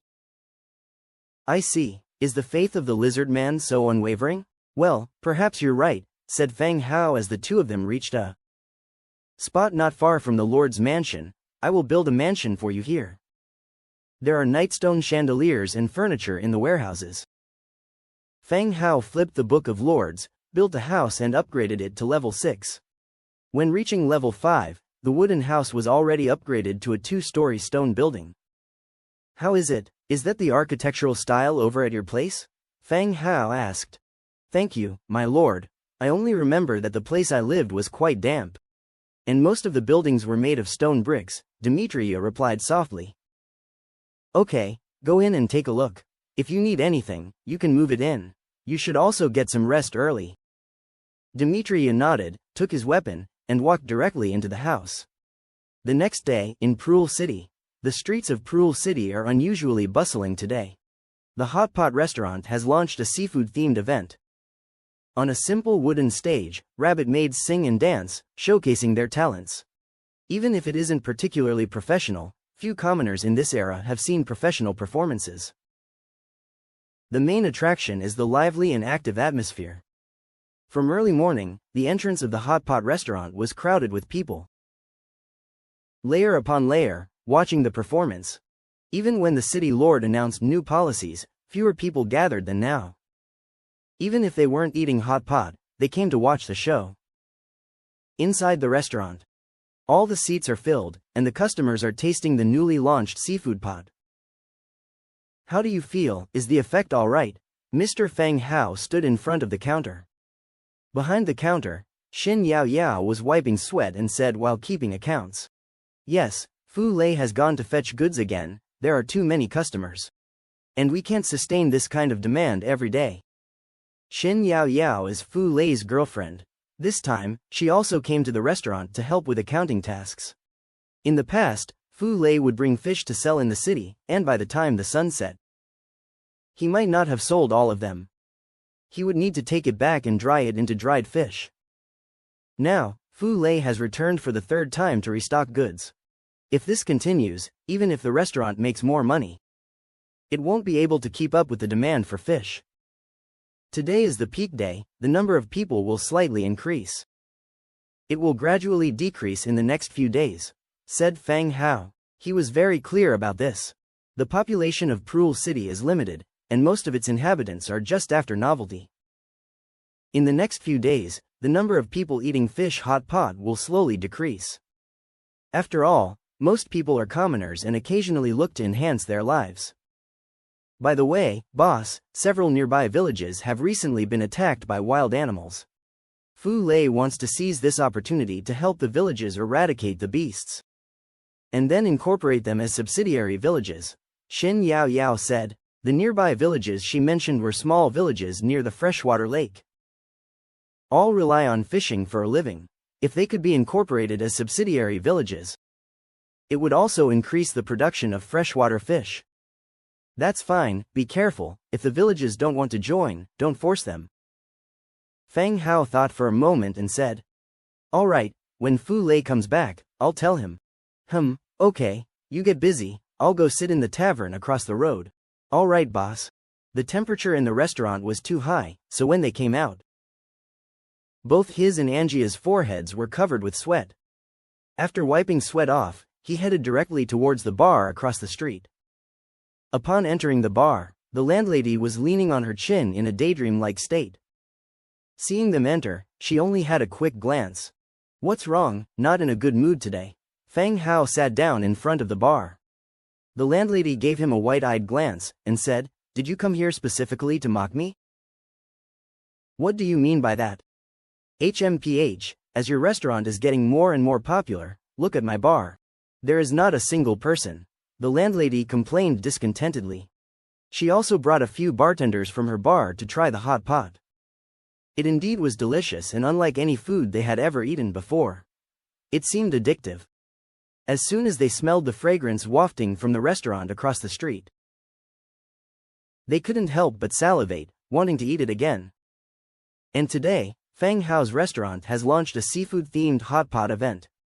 Those rabbits have been singing and dancing all morning. It attracted many customers, making the landlady envious.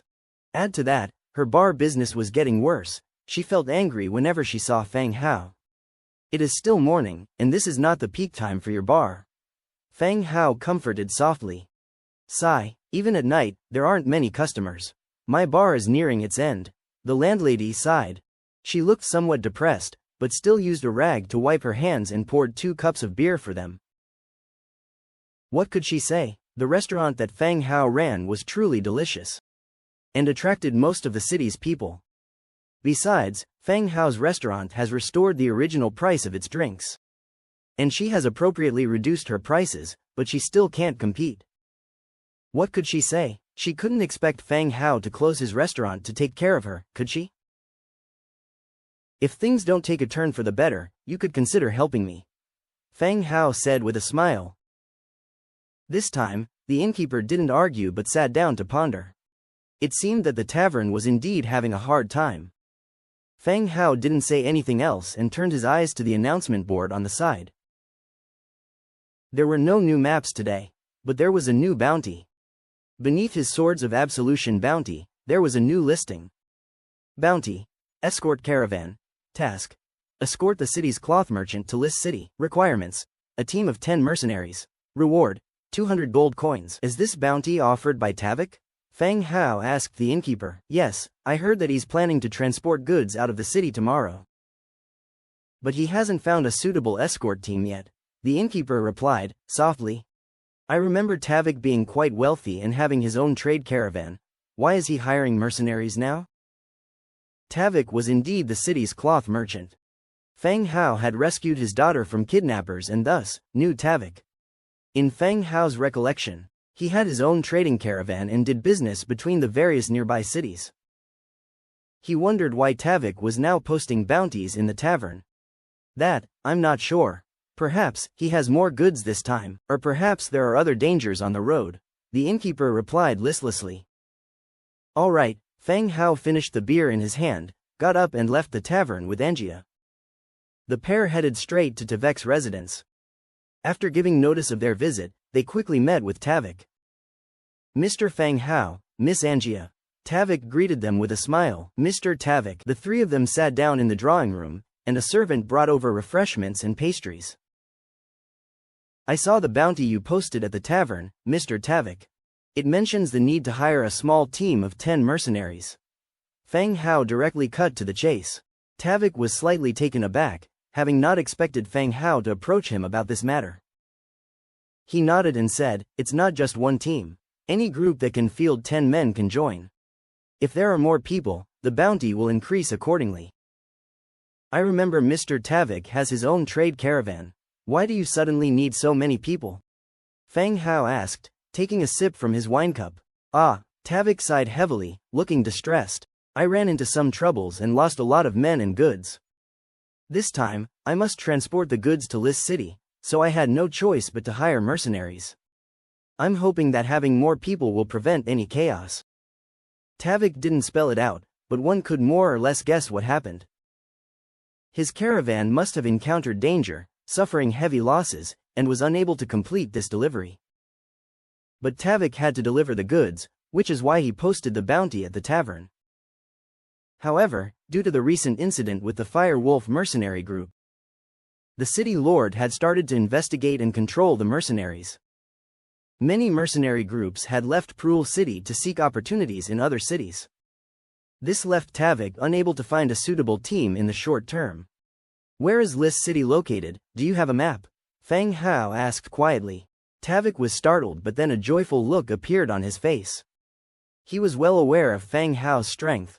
If he could persuade Feng Hao to escort his caravan, he wouldn't have to worry about its safety. Yes, yes. Tavik motioned for a servant to bring the map. With the map spread out, Feng Hao learned the location of List City. List City was to the south of Prul City. Although it was also a border city, it was not very close. Fu Lei's fishing village was located in between the two cities. Mr. Feng Hao, if you're willing to escort us, I'm willing to pay you double the original fee.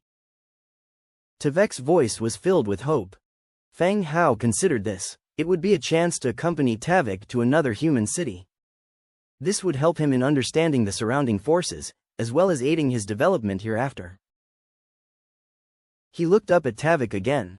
I can agree to escort your caravan, but I'm afraid the compensation will need to be changed. Oh, what would you like, Mr. Feng Hao? Holy snow silk, and the young silkworms that can be cultivated. Upon hearing that Fang Hao requested for holy snow silkworm larva, Tavik looked at him suspiciously. Hadn't Fang Hao given up on raising silkworms yet? Were the silkworms he had purchased from him last time not dead yet? Or were they already dead, and he still persisted? But these were not what he had to consider. Fang Hao had a decent team that was more than capable of protecting his caravan safely. He was clear about this, so since the other party wanted to exchange his reward for silkworm larva, he could accept this condition. Alright, since Mr. Fang Hao desires it, I naturally won't be stingy. Let's use the holy snow silkworm larva as a reward, Tavik said loudly, slapping the table heavily. The holy snow silk was the best silk Tavik had, specifically sold to nobles and wealthy merchants everywhere. For others, he would only sell the finished cloth, and not the silkworm larva to avoid cultivating a competitor. But Fang Hao was different, obviously an outsider who knew nothing. Even if he passed on the entire set of procedures to him, it would be hard for him to achieve anything in a few years. The greater possibility was that once his interest waned, he would give up. Therefore, Tavik was not worried about Fang Hao at all. But the silkworm larvae were equally precious, even more valuable than gold coins. But there was no other way, he really needed help at this time. When do we set off? Fang Hao asked. Early tomorrow morning, at the gate of Prul City. Good, I will bring people over at that time, and we can set off together after gathering. Alright, after settling on a departure time, the two sat down and started chatting casually. The Minister of Internal Affairs had recently been networking everywhere, hoping to leverage his connections and have the city lord release his son. However, it seemed like the city lord was determined to convict his son this time around. He was still being held in jail with no one allowed to visit him. These days, the townsfolk were all discussing this matter. They were cheering in private. Finally, this tyrant has been caught. After chatting for a while, Fang Hao and his partner left Tavek's mansion. Around 3 or 4 in the afternoon, Fang Hao and his partner returned to their territory. As they dismounted from the giant lizard, they just so happened to see Demetria returning from patrol. Taking off his helmet, his blue lizard head was revealed. My lord, Demetria greeted respectfully. That's right, tomorrow I have a task to deal with. You and Angia come with me, and leave Bloodhunter in charge of patrolling the territory. Fang Hao remembered the task of escorting the caravan tomorrow. The effect of patrolling around the territory was actually not that great. With a garrison of 500,000 undead, no creature dared to approach. Even the wild beasts had moved their nests, seeking new places to live. As you command, my lord, Demetria nodded in response. Having bid farewell to Demetria, Fang Hao returned to the lord's mansion. As soon as he reached the 3rd floor, he saw that Era was cleaning his room. His room was the only one Era was allowed into, and he had her arrange things like washing and drying regularly. Master, you're back. Era stepped forward to help him remove the leather armor he was wearing. When Fang Hao went to Prul City now, he no longer wore the heavy metal armor, but wore a piece of leather armor over his mage robe, in case of special circumstances. Fang Hao nodded. Oh, master, when I was cleaning the study, I saw a broken pendant. Do you want to send it to Mr. Luke for repair? Era asked softly. Luke? Oh right, the new goldsmith. This name was somewhat unfamiliar, but he quickly recalled that this was the skeleton goldsmith he had recruited yesterday. Fang Hao then asked, which pendant? He didn't remember having any broken pendants. He only had one mindful necklace, which he retrieved this morning. I'll bring it for you to have a look. Era quickly fetched a pendant that was rusty all over and brought it over. Silver pendant, type, necklace description. A common, almost worthless pendant, but it holds all the thoughts of a father. You can sell it or return it to Grigoria. There was originally a small mechanism in the middle of the pendant, and with a gentle press, the outer shell would open, revealing Grigoria's name inside, but now the shell was gone, completely becoming 2 separate parts. The main body was full of rust and seriously corroded. This was something Fang Hao had found on a body in the field. At that time, he felt it was probably a task, so he kept it till now. If it weren't for Era reminding him, he would have almost forgotten about it. Alright, let Luke take a look. Don't worry about refurbishing it, just fix the cover, Fang Hao said. Looking for Grigoria might be a long shot. He'd take it one step at a time, keep it after it's fixed, maybe it'll come in handy in the future. Okay, Era took it and went to look for Luke. Fang Hao changes into a comfortable outfit and steps out of the Lord's mansion once more. He heads straight to the blacksmith shop. Sir, how may I assist you? Skeleton blacksmith Cullen takes the initiative to approach. A forging hammer in his hand. Well, nothing, you guys carry on. I'm here to recruit some help.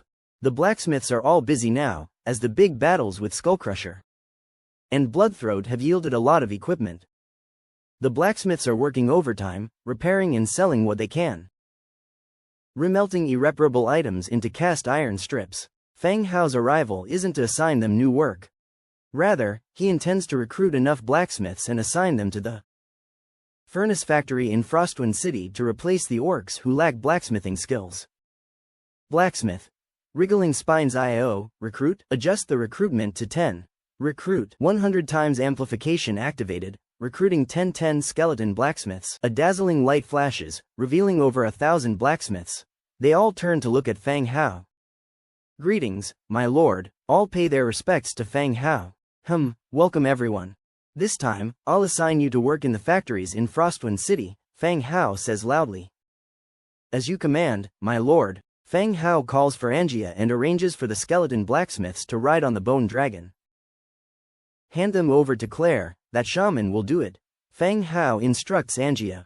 Due to the Hamilton family issuing a missing persons notice, Fang Hao has been wary of letting the Bloodhunter appear in public. So, he delegates the tasks to other heroes. This time is no different, as he gives the job of leading the group to Frostwind City to Angia. Got it, leave it to me. Angia thumps her chest to assure him. Okay, be careful on the road. Come straight back after the job is done. Don't go wandering off. Alright, are we done now? Yes. Angia pats the bone dragon's back and takes off into the sky with over 10 more bone dragons, heading towards Frostwind Mountain. By dusk, Angia returns, having passed the skeleton blacksmiths on to Claire. The next day, early morning, Fang Hao, Angia and Demetria arrive outside Proul City. Tavek's trade convoy has already tied down its goods, the caravan looking like a long dragon, making its final adjustments. Besides Fang Hao, Tavek's own men, and a few mercenary squads are there. Mr. Fang Hao. Tavek goes up to meet them, his gaze lingering a bit on Demetria. A lizard man? Not just Tavek, but everyone present looks at them, their gaze on Demetria. Mr. Tavek, this is my guard, Demetria. Fang Hao specifically introduces him. Oh, Mr. Demetria, nice to meet you. Mr. Tavek. The two men exchange greetings. Tavek continues to look at Fang Hao, then around curiously, asking, Mr. Fang Hao, where are your soldiers? It's getting late, we should prepare for departure. I've already arranged it, they will join us en route, says Fang Hao. Tavek is somewhat confused by Fang Hao's words. He arranged for people not coming from his territory, but joining en route? Thump, thump, thump. Just as Tavek is about to inquire further, a rustling sound of armor rubbing comes from behind. A human swordsman and his 3 companions approach. The leading man is in his 40s, robust with a thick beard. Mr. Tavek, who are these people? The man's voice is deep. Captain Godwin, this is Fang Hao and his guards. They are going with us this time as guards for the trade convoy, Tavek introduces. Godwin scans the 3 with an unhappy face, pausing for a few seconds on Demetria. Sternly, he says, Mr. Tavek, I think there's no need for these individuals. The Iron Blood mercenary group is more than capable of ensuring the safety of your convoy. The more the merrier, insists Tavek. Godwin glances at the 3 again, then tells Tavek. Mr. Tavek, perhaps there's a need for us to have a serious discussion. With that, he pulls Tavek aside and they start speaking in low voices. This Godwin seems to be not so friendly towards us, says Angia, hands on her hips. She is already planning to teach the other party a lesson. More than unfriendly, there's something fishy about him, Fang Hao remarks. Then, he makes arrangements in the Book of Lords, asking Fu Lei to arrange some more people, to wait for them en route. The attitude of the other party aroused doubt in Feng Hao's heart. When the mercenaries accepted the mission, they earned money for providing escort services. In other words, the fees they should receive had been agreed upon with Tavik in advance. Whether his own group joined or not, it would not have any impact on them. The rejection they are now displaying is rather strange. In no time, Tavik, while informing the troops to set off immediately, came over. Mr. Feng Hao, the journey is long, so we should set out now.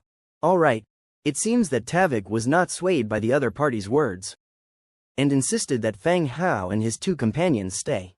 The convoy started moving, like a long dragon. The mercenaries and Tavik's guards surrounded the goods at the center, and progressed southward along the main road. Demetria was riding a giant lizard, while Feng Hao spread a thick fur blanket on the back of his goods shelf, lying on it and checking the regional channel. Although he didn't talk much in the group, he enjoyed watching everyone else chat. It felt as if they were living in a modern society, carefreely chatting away randomness. After about 2 hours of travel, they passed by Fu Lei's city. 50 heavy sword infantry joined the procession. They were allocated to carriages and were on guard duty. In the Iron Blood mercenary group, a mercenary spurred his horse, catching up with their leader Godwin in front. After checking his surroundings, he spoke in a low voice. The number of troops increased by 50 all at once, and one of our members recognized the man. He is the one who saved Tavik's daughter. The profitable shop in the city was opened by him too. Godwin looked back at the giant lizard and continued. Do you know anything about the background of the female orc and the lizard man? Not really clear, only know that the female orc is the human's bodyguard. And it's the first time we encountered a lizard man. The mercenary paused before continuing. Boss, all 50 of those people are very well equipped.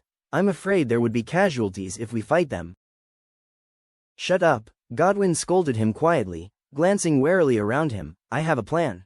Once we've established our campsite tonight, inform Grey Bear about this. We've agreed on a 70-30 split, and we're taking Tavik's head.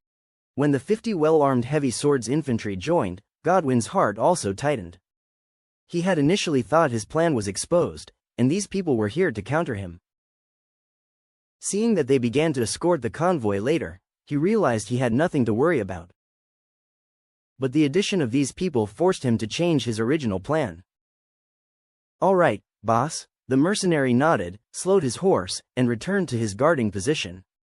The caravan headed south. The soldiers took a quick bite on their way during lunch. Night fell, and the guards and mercenaries began to camp. They had to spend the night here, praying that no nearby beasts would wander over. Even if they did, they hoped the beasts had already had their fill, and not come over while famished.